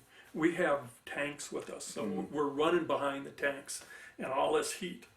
And it takes us almost 2 hours to get to them. And once we link up, well, the ambush wasn't for them. Oh. The ambush was for us. They just kept going at them until we came, and they had everything zeroed in. And when the mortars came down, it was direct hit all over the place. And it was in the middle of a dried out rice paddy. And everybody's going for cover, and I'm going for cover. And I fall on my knees, and I'm going into a dike to get as close to the bottom of the dike as I could to get as much protection. And a mortar went off on the other side, and I'm on my knees, and the next thing I know, I'm shaking my head, and I'm facing the other direction. It felt like someone had taken a baseball bat and hit me in the face. Well, I got a piece of shrapnel right here, and I was extremely lucky. It didn't go through my eye and into my brain. But I'm bleeding really good. And I'm really dazed, and I don't know what's going on yet. And I got one of my Marines yelling corpsman. So I turn around, and he's working on some guys that are wounded. And he looks at me, he says, "No, stay there, it's okay." And I finally came to my senses and I just said, "Fuck it." and I grabbed my Unit 1, which is the first aid kit. In the Navy, that's what we call our aid kits, is Unit 1s. And I grabbed my Unit 1 and went to the wounded. It turned out to be my lieutenant, who was out there in the field with me. And I'm working on him, and he got wounded, and he's in shock in his right arm. And I'm working on him, and he's out. He's not with it at all. So he had had part of a concussion, or at least a severe concussion at the time. And I'm just getting the battle dressing on, and they start walking in mortars again. And there's no place to go because I can't leave him, and he can't go. So I spread my flak jacket out, and I laid over on top of him and just covered I had my helmet on, I just covered it up like this. And stayed that way, and got lucky. Nothing was, no shrapnel anywhere. And so he started coming around finally, and I finished the battle dressing on, and I figured, okay, I'm going to have to carry him. So I start to pick him up, and the mortars start coming in again. So I lay him back down, and I go right back over on top of him, just like I did before. It's a 50-50 chance. 50% you could get hit, 50% you can't. Well, I was on the good side again. So when the mortars started letting up, I started to go to pick him up, and he opened up his eyes and he said, "Doc," which was a good sign. And I said, "Yeah, we got to get the hell out of here." And I got him on his feet and put his good arm around my shoulder and around his waist, and we got to a safer place. At the same time, there were 14 other wounded, 2 of which were very bad, and we had a really hard time stopping their bleeding. In fact, we stopped both of them were leg wounds, and one, his arm was almost tore off. And we got the bleeding stopped once, and then it just started up again. And so we worked hard and really had to almost put a tourniquet on him, his leg. Yeah, but we got it stopped. The battle dressing, let's just say the battle dressing was extremely tight. And I was wounded, and a chopper came in to pick up the other guys, and I was putting them on, and that other corpsman said, "Get on the chopper." I said, "Get on the chopper." He said, "Get on the chopper. You got 2 guys down there that if that bleeding starts again, they're going to die, and you're wounded. So get on the chopper." And so I was medevaced to the hospital. In fact, I helped the other corpsmen. Once we landed at the hospital, they come rushing in to help you, and I helped them carry these guys in on stretchers. I had one guy, he checked my face, and he said, "Damn," he said, "you're lucky. Another 1/4 of an inch, and that would have gone right through." So tell me, yeah, no, I was really lucky. I didn't feel really lucky, but I guess I really was. And I wanted to get back out in the field. Okay, I did what I was supposed to do, so I was going to spend the night at the hospital. And this is the hospital that was near Marble Mountain. Extremely safe. The bunkers there are, a rocket could hit on top of them, and you would just get dust. I mean, they were that strong. And I was going to spend the night there at the hospital, and well, they started getting rocketed. And I got in a bunker, and it was a bunker, I was all by myself. It was pitch black in there, or at least I thought I was all by myself. And I'm leaning up against the wall with my legs crouched up and my arms around my legs, because I was holding myself so tight I couldn't stop shaking, and I wanted to stop shaking. And I felt bad because I was shaking. I felt like a coward because I was that afraid. I was just glad that nobody could see what I was doing. I mean, I was humiliated. I had to stop shaking. I stayed there the whole night. And about dawn the next morning, I climbed out of the bunker and went to the road and hitchhiked, picked up a truck, or a truck picked me up, and I said, I want to go to First Shore Party by Freedom Hill. Can you get me there? And yeah, no problem. I'm going that way anyway. And he drops me off, and I'm walking into my battalion area, and they're all looking at me. They're all surprised to see me because word came in. They radioed it in. I was medevaced out, shrapnel to the face. And the first thing you think of if you got shrapnel to the face, like half his face is gone. And my doctor had to look at me, the doctor that's in charge of the AIDS, and he said, "You're really lucky." And I was finally getting to the point, yeah, I was really lucky. And I said, I got to get back out in the field. There's only one guy there, one other corpsman, and we need more.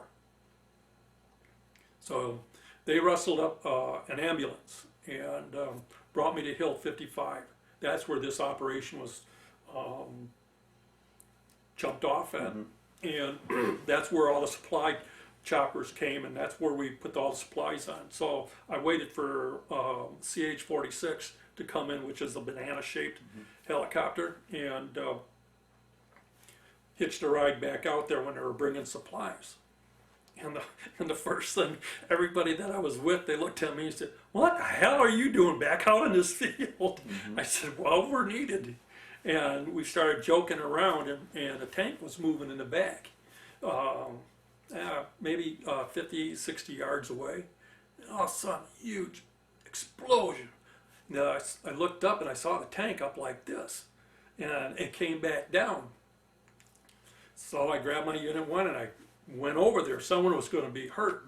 Well, other than concussions, and which we medevaced them out for, because some of the bleeding was coming out their ears, and they were bleeding through the nose, and a lot of them had bumps and bruises. We the crew of 4, we medevaced 2 of them. The other 2 were bumped up, but they were okay. And we really felt that these guys got to get out of here. So we shipped them off. And I went back to the guys and I said, "See, that's why I'm here." They were a good bunch of guys. They always looked out for me. One of the guys' name that I do remember, and I'll tell you why later, his name was Poole, Melvin Poole. He was an extremely close friend. And, well, he ended up dying later. And he was going to make sure that I had my hole dug first. When we stopped for the night, I would go around and check everybody, make sure that they had their salt pills, their malaria stuff.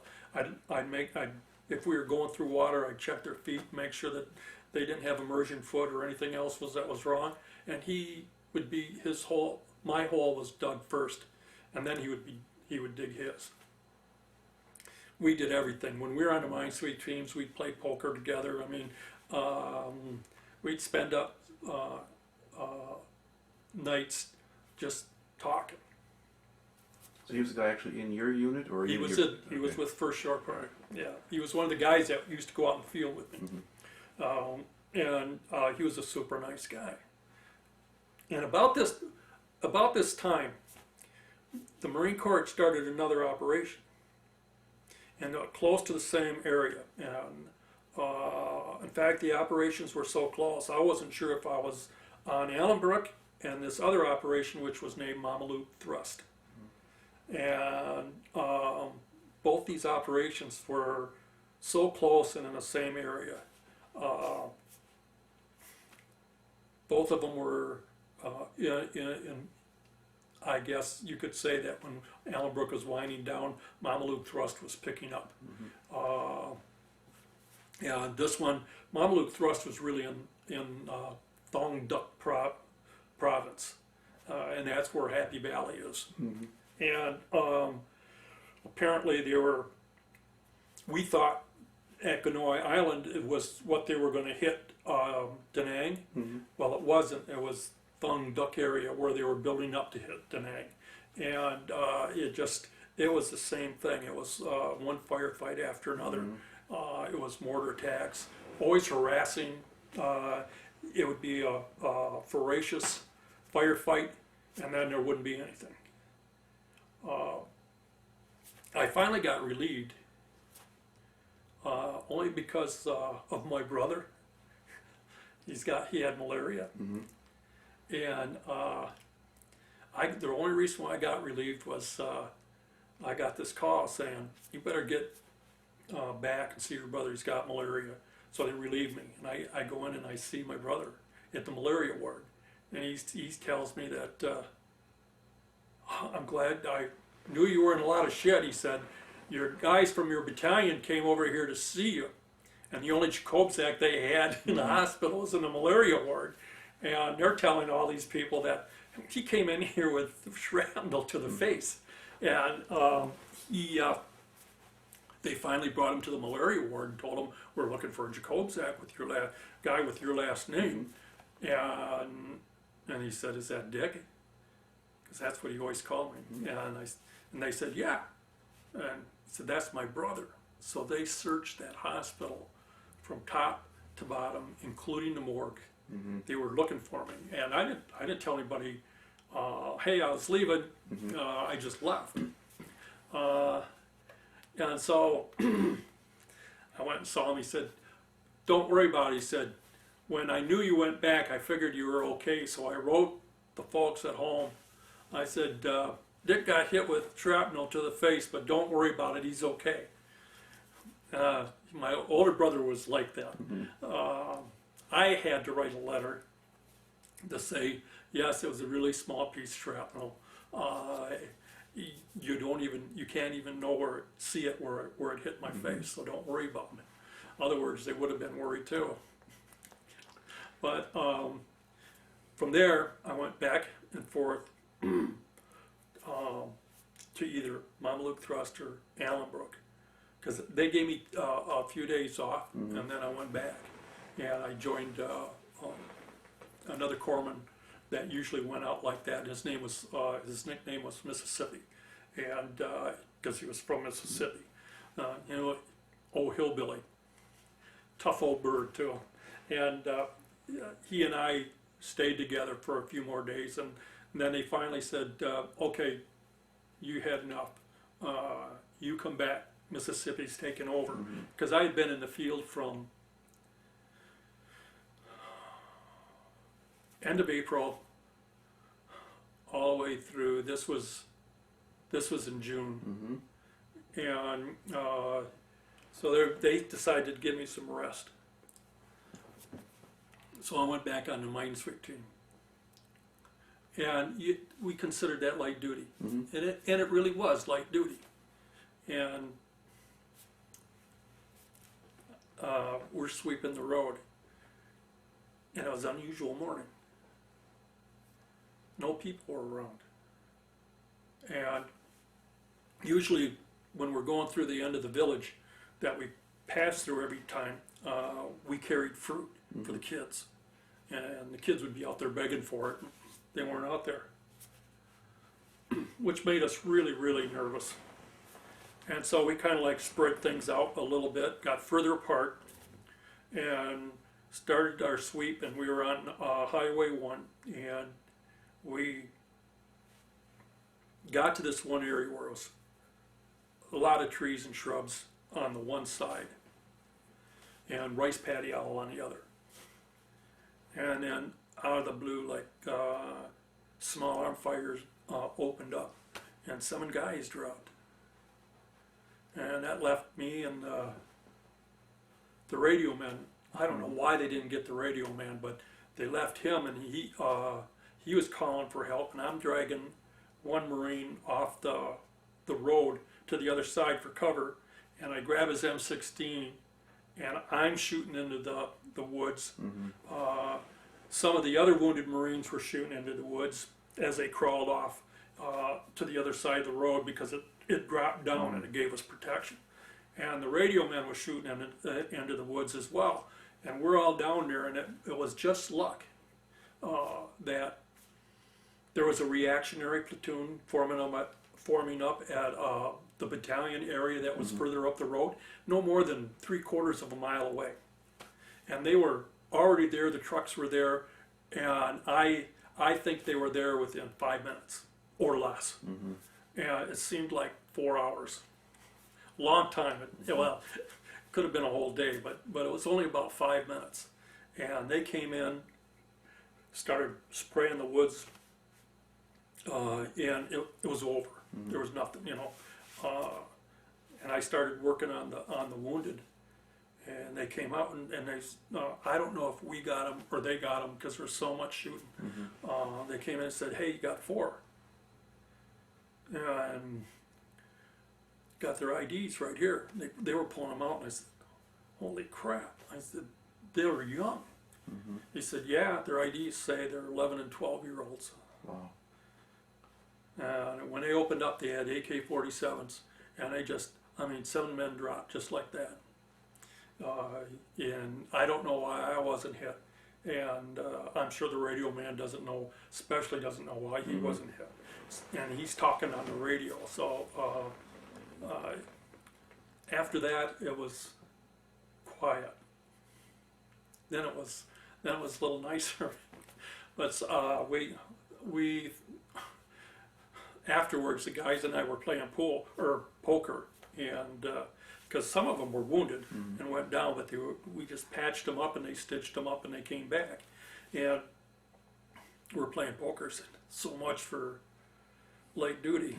It wasn't light. It wasn't so. There was no light duty there for anybody, I don't think. Yeah, go ahead. Now, does this do things wind down at a certain point?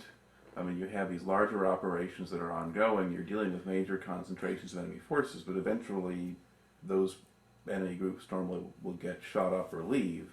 Does that calm things down, or does it just continue with more of the same? For those, it did calm things down, but those were the 2 major operations that I was the biggest, and I think it was the largest in I Corps in 1968, at least for the Marines that I was with. I guess it turned out that we were supposed to have killed at the end of those operations, just Allen Brook, we killed like 917 of the enemy. We had 187 killed and 1,100, a little over 1,100 wounded. And then I think, I know I medevaced when it came to heat, and either heat, it was insect bites, could have been illness, or somebody just fell and broke a leg or whatever. I think we medevaced of them had to have been about another 200. So I would say that Allen Brook was by far, for me, it was the largest operation that I had ever been on, and it lasted all the way, I believe, to the end of July. I wasn't with it the whole time, and I think Mameluke thrust started early June and went into October. And Mameluke thrust killed almost as many Vietnamese as what we did. The other operations that I was on in company in sweeps weren't terribly bad. I mean, you'd medevac a few wounded, maybe 1 or 2 dead sometimes, maybe no dead, just wounded. I know I medevaced a lot on different sweeps for just heat. There was one time where guys were passing out in the shade. We couldn't go anymore, so they just said, "Sit down, drink water, and we're going to wait till the when the sun goes down to leave." And guys were passing out, so the only way I could cool them down is, luckily there was a river right where we were, was to immerse them in the water totally. So everything was covered but their face. And I had the Marines, other guys holding the guys up to keep them that way. And I had other Marines hitting the water with sticks because the water was full of water snakes. And they're a very curious snake. Not necessarily aggressive, but very curious. And these guys are knocking the water like this. And I met back 14 guys that afternoon just for the heat. And it was either heat, most of it was heat stroke, a little bit of heat exhaustion, but they're out of the, I think the guy, there had to have been 10 heat strokes there. And that's unusual because you started drinking water in the morning, and you know, as long as you could get water, you drank it. On one of the sweeps that I was on, and these are company sweeps, so you don't really run into, if you're by, you know, a company by itself isn't really looking to see run into a battalion or anything. But we're sweeping the hills, and the captain that was leading us said we're going to go through a Montagnard village. So pay respect. They're our allies, and they like Americans a lot. So we got up to the village, and it was really quiet. And we saw bodies laying around. And then we saw arms, and we saw heads, and we saw parts of legs. The North didn't like the Montagnards. And I don't know if they were trying to make an example of them, but they had hacked the whole village apart. I said, it sounds like there were 40 of them, villagers, men, women, and children. And that was surreal. One of the guys said, don't they believe they have to be whole? They got to be, in order to get into their heaven, they have to be all together. And so we spent the next, I don't know, it was a while, a couple hours maybe, picking up pieces and parts and matching them up with, so they would be all together. And it was hard. You're walking around and you got this young kid's arm in one hand, and you got this one older guy's leg in the other, and you're walking up to them, and the way you're doing it is by the way they were hacked. So if it matched it, it was close. It might not have been the right one, but if it was hit the same way, we put them together and picked up their heads and put them in place, and just had them all lined up in a straight row. And we left.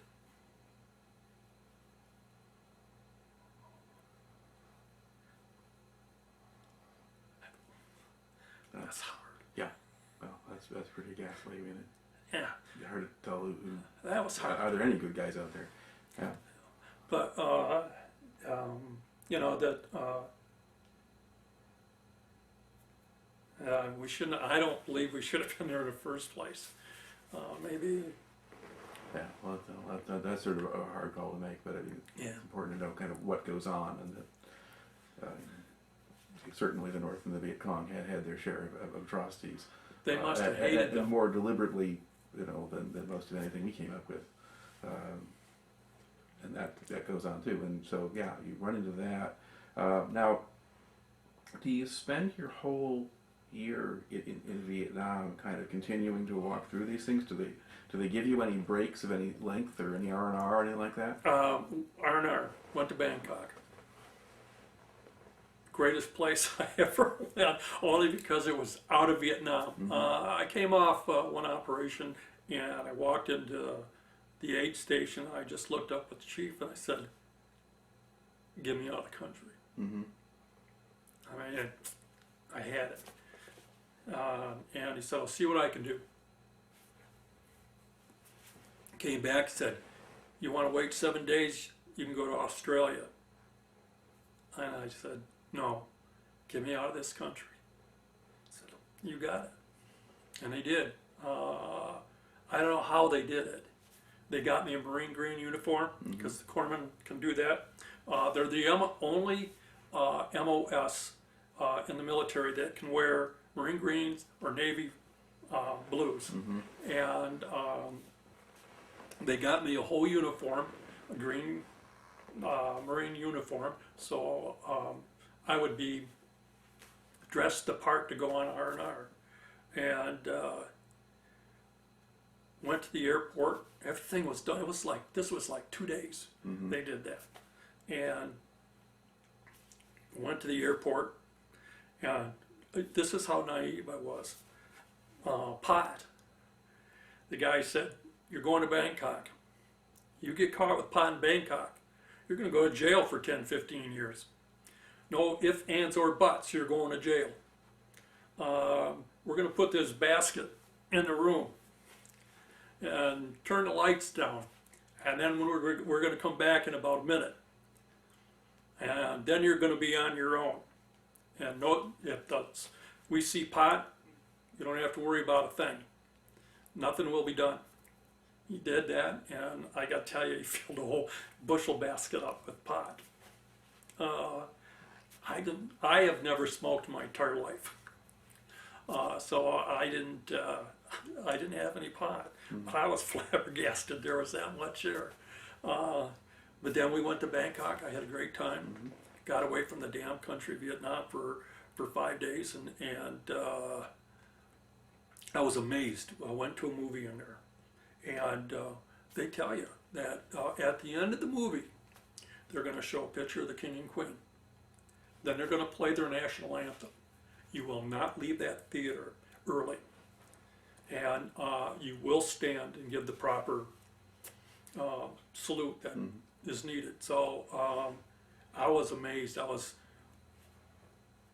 watched this dumb movie. It was 2001, I believe. Space Odyssey. Yeah, Space Odyssey, and it took me away from everything I wanted. That was the nice part. But at the end of the movie, I purposely was watching to see if anybody was going to leave early, and they went through all the credits. Nobody moved, and right at the last, bam, there was a picture of the King and Queen. Everybody stood up. They played the national anthem, their national anthem, and then we left. I was amazed with that. I said, if they said, we're going to play the national anthem at the end of a movie here in the United States, there wouldn't be a seat that was occupied in that movie theater. But that, nobody moved, nobody wanted to. It's amazing. And Bangkok's got some beautiful sights. Like the reclining Buddha. It's like 100 feet long. And they have a Buddha that's maybe this high, solid jade. Oh, beautiful temples. Now, how far into your tour was the R&R? This was around June, end of June. No, when I came out of the field, I said, get me out. And so I was kind of relaxed when I came back. Yeah. Everybody is. Yeah. What was it like to have to go back? You were fine. Everybody was on the plane was, bullshitting and yelling and screaming and talking, have a good old time. When you got about halfway home, I'm going to call it home. When you got about halfway back, it started quieting down. And when you were landing, it was dead silence, because we know what we were going to get into. Now, you went back to the same place that you left from, and your unit's still there? That was continuing. I actually, on Brook and Mameluke Thrust, I ended up going, I was on those operations twice. So you get to rejoin them while they're still I was on, I got lucky enough to be on both of them twice. Did you get to a point where a lot of this was sort of routine, or it kind of ran together, or was it always sort of different? It's always different. The wounds were always different. The ambushes were kind of always different. I did get really down on Mameluke thrust. I actually wrote home to my wife. Yeah, I had a son that was 4 months old when I went to Vietnam, and I didn't have any letter writing paper and that. So they told us that they would mail anything as long as you had the address on it. They'd mail it. So I took a sea ration box, and I was really down, and I wrote a letter goodbye to my son because I really felt that I wasn't going to make it. I told him that I was sorry that I wasn't going to be there to see him grow up. I don't know what happened to it because I put it in my pocket, and I knew that they would find it because they check your bodies when you're killed, and they would send it. That's what I was figuring. But it wasn't to be. It wasn't to be. And it was constant like that. The mine sweep was nice. This was kind of fun. I'm on the mine sweep team. And this was in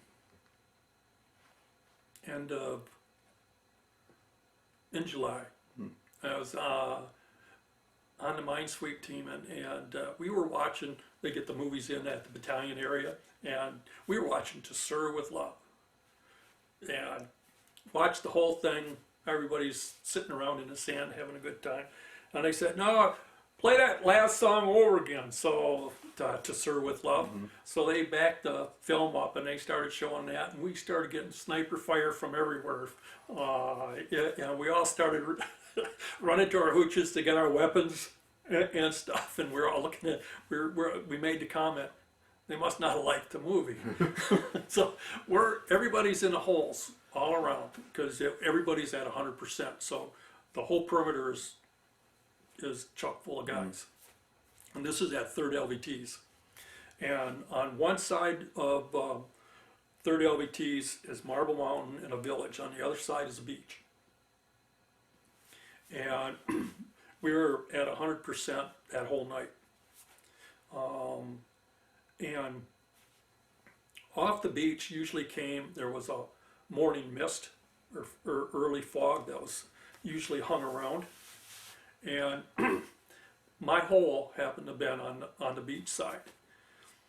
And early in the morning, the mist was there as usual, only it started to lift a little earlier. I think it was just a little warmer, and it started to lift, and you could just barely see little dots out there. And they have reed boats that are about 4 feet in diameter. They're round, and in each one of those boats were 3 men. And there were like 40 or 45, something like that of them. And I just all of a sudden heard 30 caliber machine guns opening up, because that mist had gotten raised a little bit too quickly, and their surprise was not a surprise, and they were just sitting ducks. And I think there was 60 bodies washed up on shore. And there was no worry. I mean, it was everybody opened up when those 30 calibers started shooting. It wasn't really a battle. It was really a massacre. They could shoot back, but there was no place for them to go, and there was no cover. And that morning we had 60 bodies.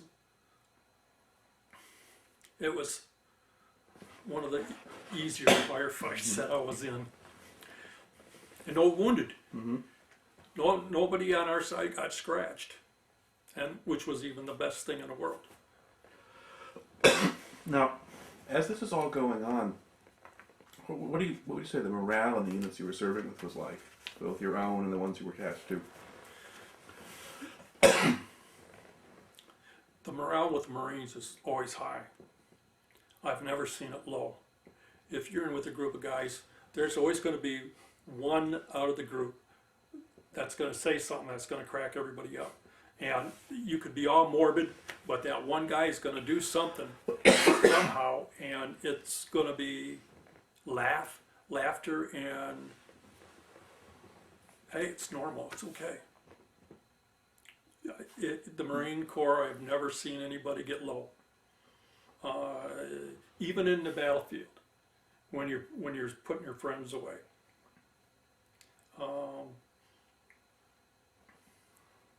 They were there to do a job, and the Marine Corps is very, very good at doing their job.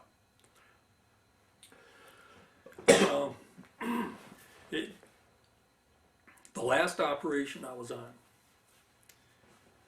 it turned out to be mostly a really long walk, which was fine. We started off at midnight and we walked till, humped till noon, had a 10-minute lunch, and that was about 6 p.m. and we were going to split up.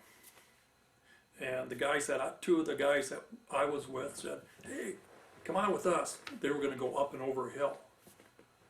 And I said, "No, I'll see you on the other side." I wanted to take the easy route. Well, those two guys that went there, one was named Parker, and the other one was named Melvin Poole. And we heard the explosion. It was a 250-pound mine. And Poole was, Mel was killed instantly, and Parker was, he was the one that tripped it. And he lived about 3 days. Never regained consciousness, but he lived for about 3 days. And I just keep thinking, why? If I would have gone there, maybe I could have done something. Maybe they wouldn't have tripped the booby trap. And those words are really, I mean, I'll see you on the other side. And it's hard because you feel guilty you didn't go with them. And why didn't I go with them? Well, I didn't want to hump the hill. I just spent 18 hours humping, and I wanted to do the easy route. But couldn't be there to help them. I wanted to. There were times where I would have died with them easily, and it wouldn't have mattered to me one bit. How much time did you have left when that happened? This was September, latter part of September. They kept me on my sweep team after that. I would go back to my regular battalion area for a while, and they would then send me back to the sweep team. They said, "No, you did your share. You don't need to go out in the field anymore." And October and November and December mostly was the sweep team. Now, by this time, had the personnel in your unit pretty well turned over with men rotating in and out, or were there still guys that you had served with all along? Oh, I'm glad you asked that question. We had a Nicky New guy who thought he knew everything. And you do. If you're a corpsman, you have to think that way. All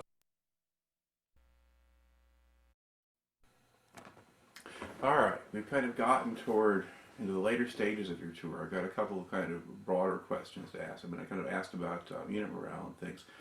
Was there a difference in atmosphere between being in a base camp someplace and being up in the front lines in terms of just attitudes of people or how they behaved? I think that if you talk with most military guys, they would prefer the field versus being in the camp. You had to play soldier in the camp. You were a soldier in the field. And there's a big difference between the two. It was all spit and polish back at the base camp, where you were doing what you were trained to do when you were in the field. And especially with the Nicky New guys, Nicky new guys were, we call them FNGs, and they were a lot of fun. They were just as gun-ho as hell. We had this one that he was 18, almost 19, but he was still 18, and he was going to go on his first operation. So myself and two other corpsmen that had been on a lot of operations were telling him what to do and what not to do. And one of the things was, at night, when the mortars are going off, you stay in your hole. The guys will still be there, and you'll still be able to work on them after they stop. Don't get out of your hole. It's the safest place to be. Well, he goes on this overnight operation, and they get mortared. And someone yells corpsman, and he just gets up and takes off. Well, he gets hit with a piece of shrapnel. And he gets hit with a piece of shrapnel in the head of the penis. And the body's a wonderful thing. Everything went numb, and he didn't feel any pain, but it bleeds a lot, so you think you're dying. And he gets medevaced. He gets into the hospital, and the first thing they do with wounds is debride them. They scrub them with a scrub brush.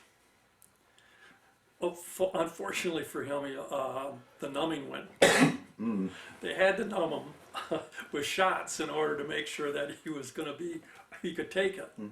Well, the long story short, he didn't even have sex yet, and he ended his sex life in Vietnam. And there's nothing there but nerves, and they're still alive.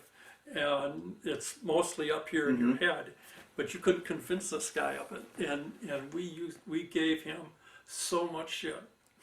We asked him if you wanted us to change his dressings, and as it turned out, it took about 4 weeks, and finally healed.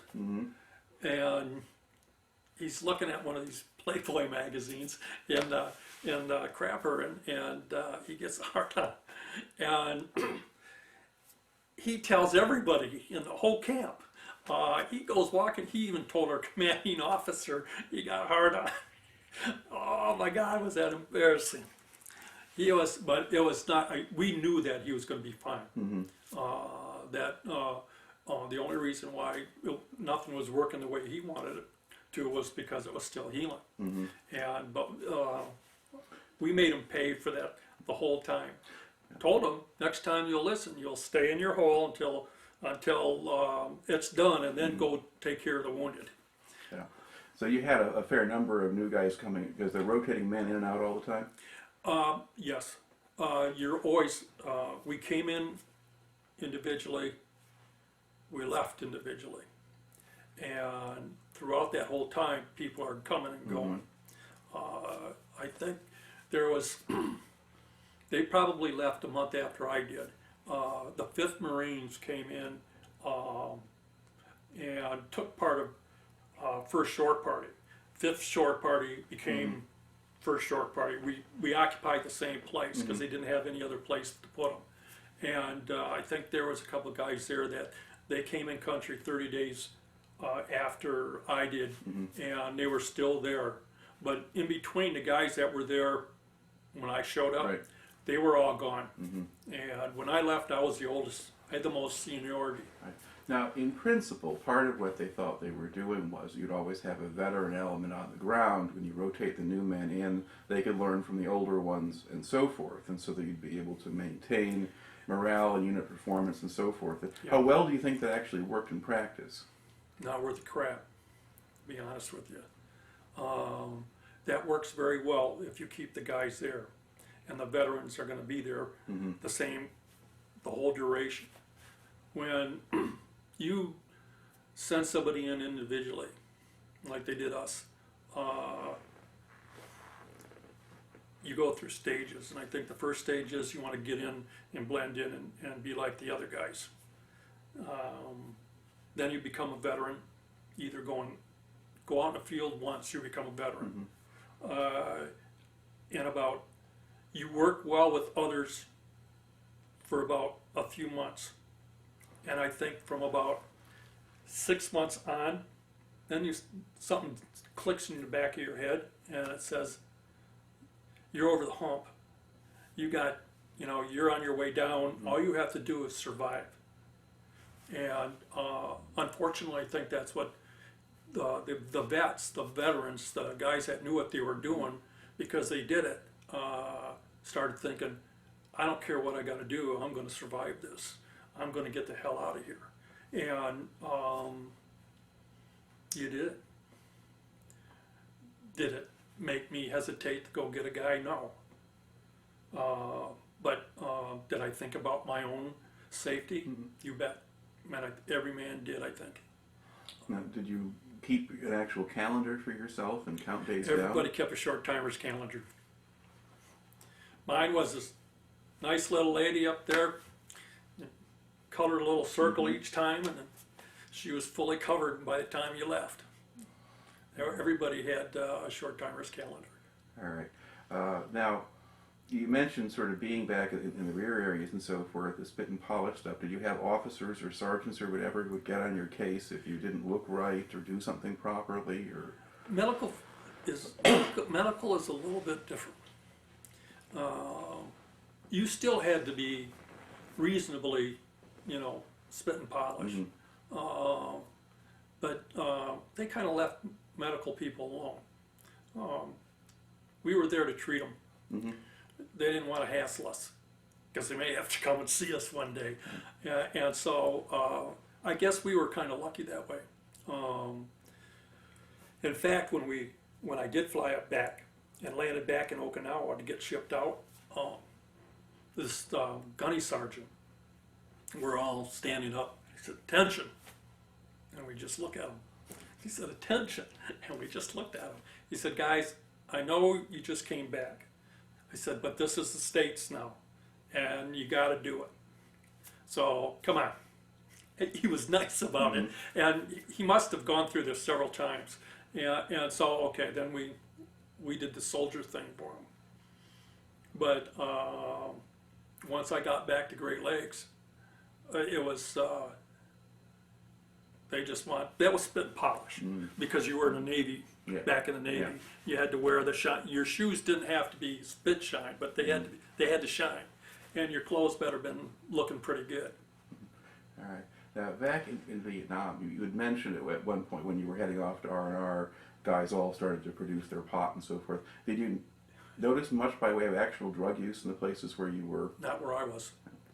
I had heard that later in the latter part, in the mid-70s, they started really heavily. And I know they had problems with it, but no, nobody. When you went in the field, you were cold, stone, sober. Because you needed to be cold, stone, sober. There's no such thing as a hallucination out in the battlefield. And you would not stand for it if anybody else was like that. He could get you killed. And you wouldn't allow that. Okay. Now, would that go on if you were back on a base someplace? Would you smell pot, or were there guys lighting up, or things like that, or? No, actually, no. Most of the Marines that I was with, at least in 1968, we were drinkers. We had an enlisted men's club that we could you could drink beer. Now the officers did not allow the enlisted to have liquor, hard liquor. They could get the beer, but they couldn't get the liquor. The Navy, however, especially naval corpsmen, could get the liquor. And when they got their monthly shot card or their ration cards, they had a place for liquor on there. Well, they would give us that part of the ration card with the money, and we would go and buy the liquor for them. Our ambulance would be full. There was only one requirement. We got one bottle out of every case. And we had a well-stocked liquor cabinet, let me tell you. The officers really didn't, if you got caught with it, you were in trouble. But they didn't go looking for it. And most of the time, the guys spent their time in the enlisted club with Schlitz or Miller High Life or Budweiser. Right. Okay, now, of course, you're also there. You're in Vietnam through '68. And '68 is a pretty traumatic year back at home at the same time. You have Martin Luther King and Robert Kennedy get assassinated. You have race riots. You have the Democratic Convention. You have all of this stuff going on. Were there any echoes or reverberations of any of that where you were? I was going out, we were going on an operation. We were in the back of a 6-by heading out, and word came down that Martin Luther King was killed. Mm-hmm. And that was a shock for all of us, not just the guys who happened to have been black, but for all of us. I didn't notice any repercussions. Mm-hmm. And again, they might have looked at me differently because I was medical. That I don't know, but I didn't see it from across the way. When you go out in the field, one thing's going to happen. I'm going to cover your back, and you're going to cover my back. And I tell you what, I treated a lot of wounded, and it's all red. Their blood. Yeah.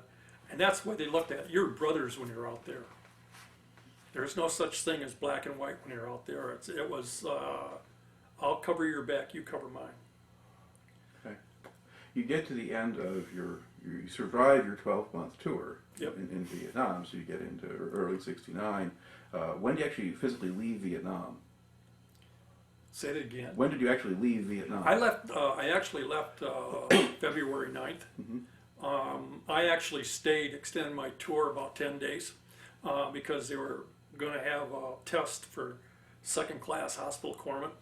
And so I stayed there because I would have been in transit when they gave the test. They give it all over the Navy at the same time. So I took my test for second class in Vietnam before I left, and left February 9th. Okay.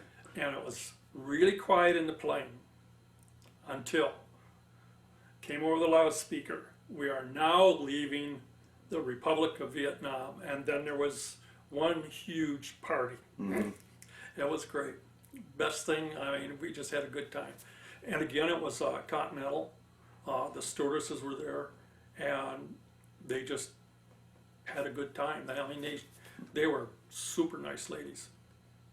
Made you feel really good. And back in 1968, they were only the ones that really kind of welcomed you home. Where do you land? I land, be honest with you, the base, I thought it was El Toros, near the LA airport, driving distance to the LA, And we got there about 3:30 in the morning. Got down and actually kissed the cement. I actually did when I landed.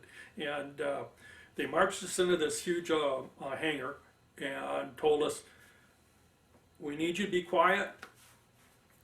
We want you to know we're going to have everybody here processed out. You will be heading towards the airport by 6 in the morning for leave. And I just said, okay, we'll follow your orders, and you just do it. And they did. There was like 250 of us, and they processed everybody out. And myself and like 5 other guys climbed into a cab and headed for LA. And we thought they were doing us a favor. Well, they were in a way, because around 7 o'clock the protesters would show up. And the guys there told us they are pelted with tomatoes and eggs and yelled at and cussed at, and they were not happy. So you're not gonna see that. So, and we did not there. We got in that cab, and that cab driver, oh my word, that was the scariest cab ride I ever saw. I didn't know what smog was, but you didn't see the end of the car. You couldn't even see the hood of the car. And he's going at 75 miles an hour, and we knew we were going to die on a California highway after making it through Vietnam. That was like a 40-minute drive before he got us to the airport. And he dropped everybody off, and I was almost as relieved to get out of that cab as I was getting on that plane to leave Vietnam. It was outstanding. I mean, it was a nice feeling, but he must have known what he was doing because he got us there. Right. The first, I got in the airport and we already got military tickets and that, so we're guaranteed we're getting on the plane. And I get to the window really early, but there's a guy right there from the airport. And he looked at me and said, "Just back from Nam, huh?" I said, "Yep." "You're going to be lucky enough to get on the plane." And it didn't sink in then. I didn't really care. They have bars here, and nobody's shooting at me. I don't have to duck mortars. I didn't really care. Didn't bother me then. Till I started thinking about it later. And you know what? I was the very last person to get on that plane. And he sat me, I don't know how he did it, next to an Oriental. And she saw me and she said, "You come back from Vietnam?" I said, "Yes." She asked the stewardess if she could move. And the stewardess said, "Okay, yeah." And she came back and she said, "If there was a place in first class, I would have put you in first class." But it was full. And that kind of helped a little bit. But didn't sink in.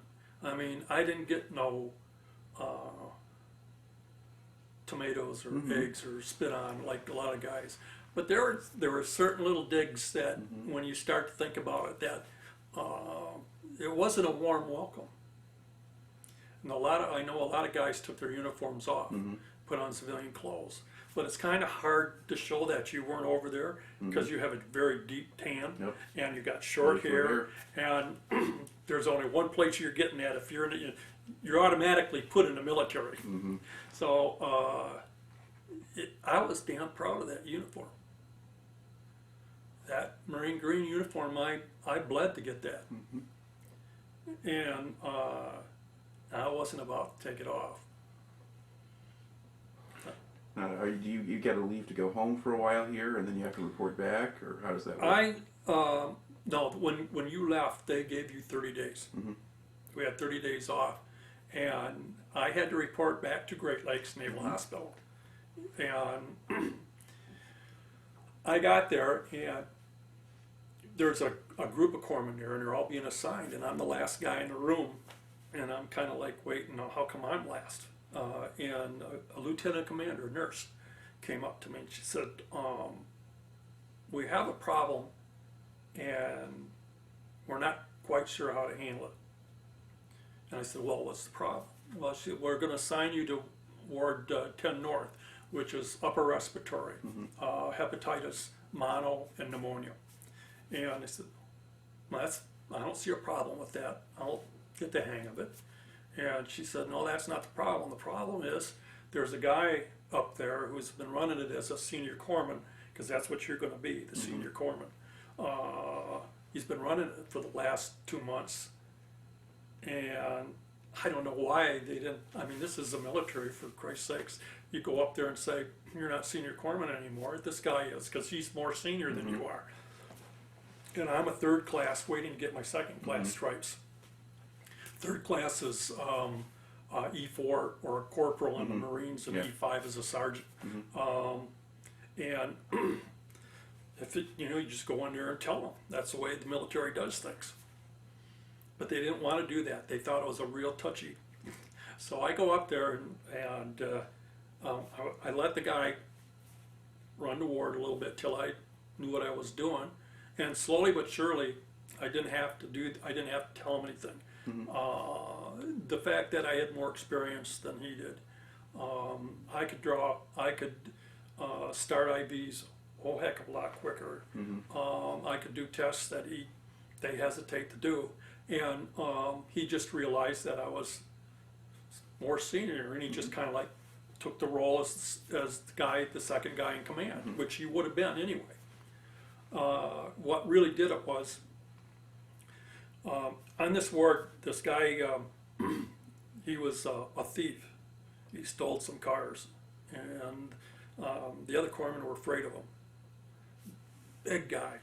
I mean, he stood about 6 inches taller than I am, and so I had to look up to talk to him. And we had to give him a test. We had to put a tube down his nose into his stomach and draw out some fluid so we could test his stomach fluid. And 2 corpsmen I sent down to do it. I'm the senior corpsman. I'm not supposed to do things. And so I sent them down there. And they came back and they said, we couldn't do it. And I said, why?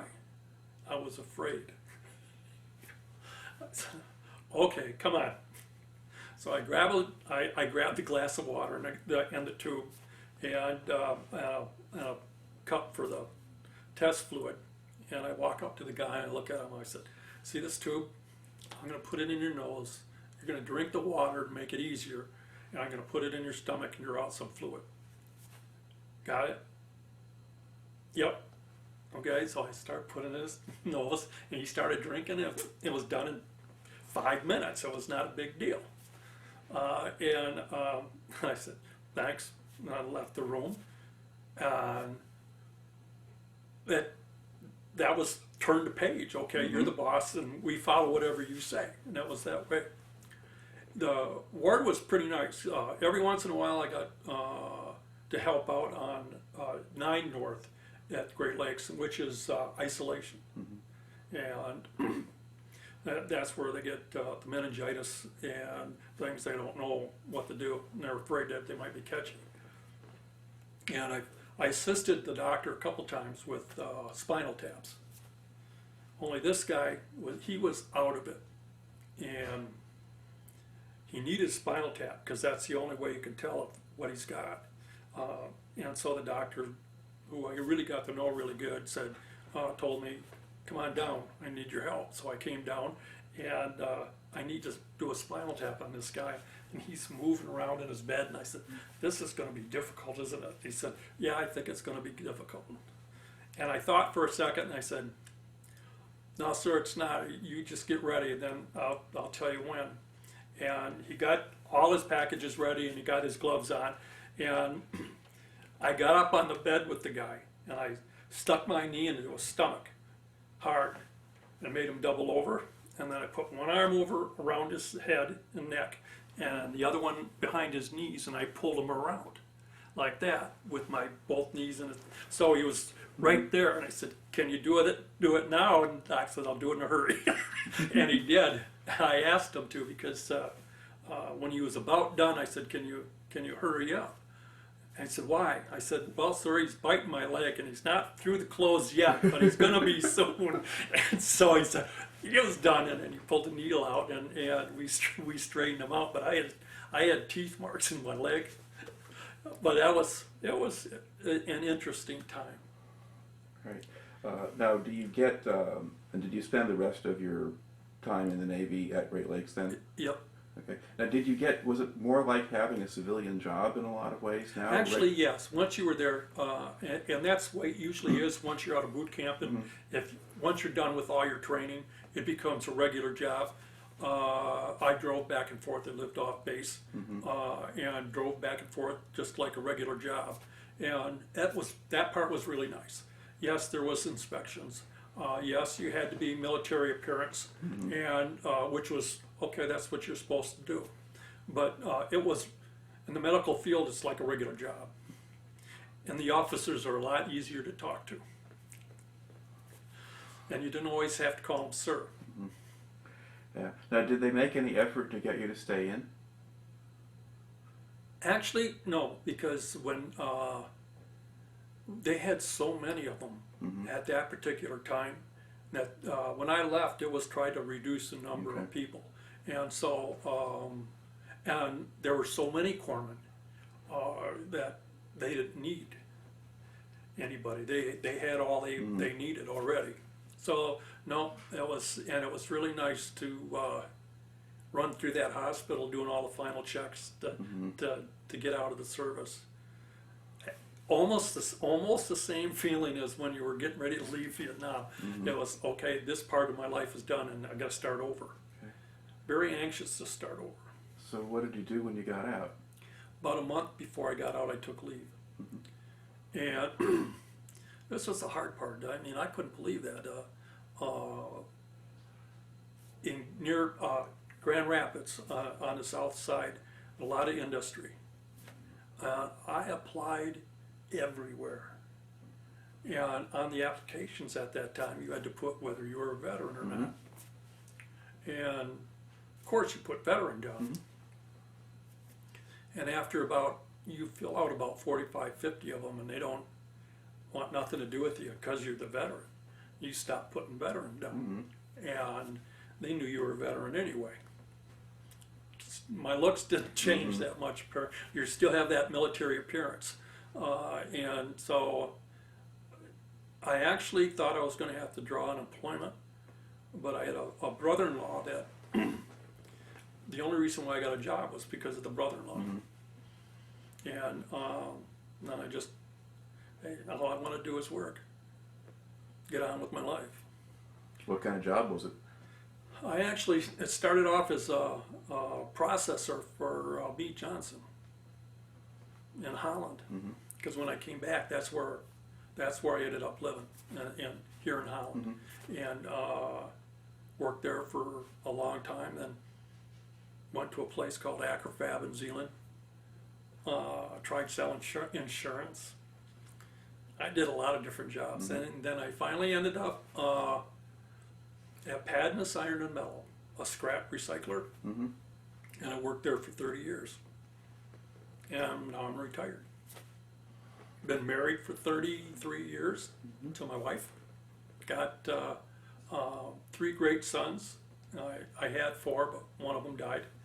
But the 3 I got are still with me and going great. Proud of them all. All right. Now, did you get involved eventually with any veterans groups or things like that, or? I'm glad you asked that question because I probably would have not brought anything up. It was amazing how the veterans groups treated veterans when they came back. We tried to join the VFW.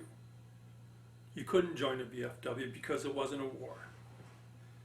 Tried to join the DAP, couldn't do that because this was just a police action. So we just said, screw it. I mean, I don't need you. And a few years later, late 70s, early 80s, Vietnam Veterans of America started. And my wife, Pat, she saw this small little article, hey, there's some vets getting together, Vietnam vets going to start a chapter. And I said, no, I'm not going to go because they're just a bunch of crybabies going to say, oh, we got robbed, we did this. She said, well, just go anyway. And if they do that, just leave. So I went there, and there were 7 of us. And we were the original members of the Holland chapter. And make a long story short, our chapter just celebrated its 30th anniversary. And we have 93 members, active members. It's hard to get them out because Vietnam veterans aren't necessarily joiners now. And we're very proud. We have a Michigan wall with all the names of all those that were killed, and it's been highly received around the area or wherever we bring it. And we just upgraded it. We actually had another wall made so you could do imprinting better. And we also it's just about done with getting the names, and they're going to send it in, and we're going to have a section of the wall for the last few wars from the Gulf. In fact, it'll go back down to Saudi Arabia and in Africa when we lost those 200 Marines. All the Michigan names are on it, and all the newer names are on that wall. So, and we display it wherever we're asked to. It's well received. I'm very proud of it. We really reach out to the veterans. And I'm very proud of the fact that I lead a group, myself and one other guy. We lead a group, support group for veterans for all wars. It's called Vet to Vet. And it doesn't replace the VA for taking care of them, but what it does do, it offers a safe haven, so to speak, to come in and talk. And it's endorsed by the VA. It's not part of it. Right. And but the VA likes us to do this, so the guys will want to get to the VA to get some more help. This is to help bring out their problems. Right. Now, did you find yourself having to deal with levels of things like survivor's guilt or other kind of PTSD symptoms eventually? Anger. I still flinch at loud noises. I hate fireworks.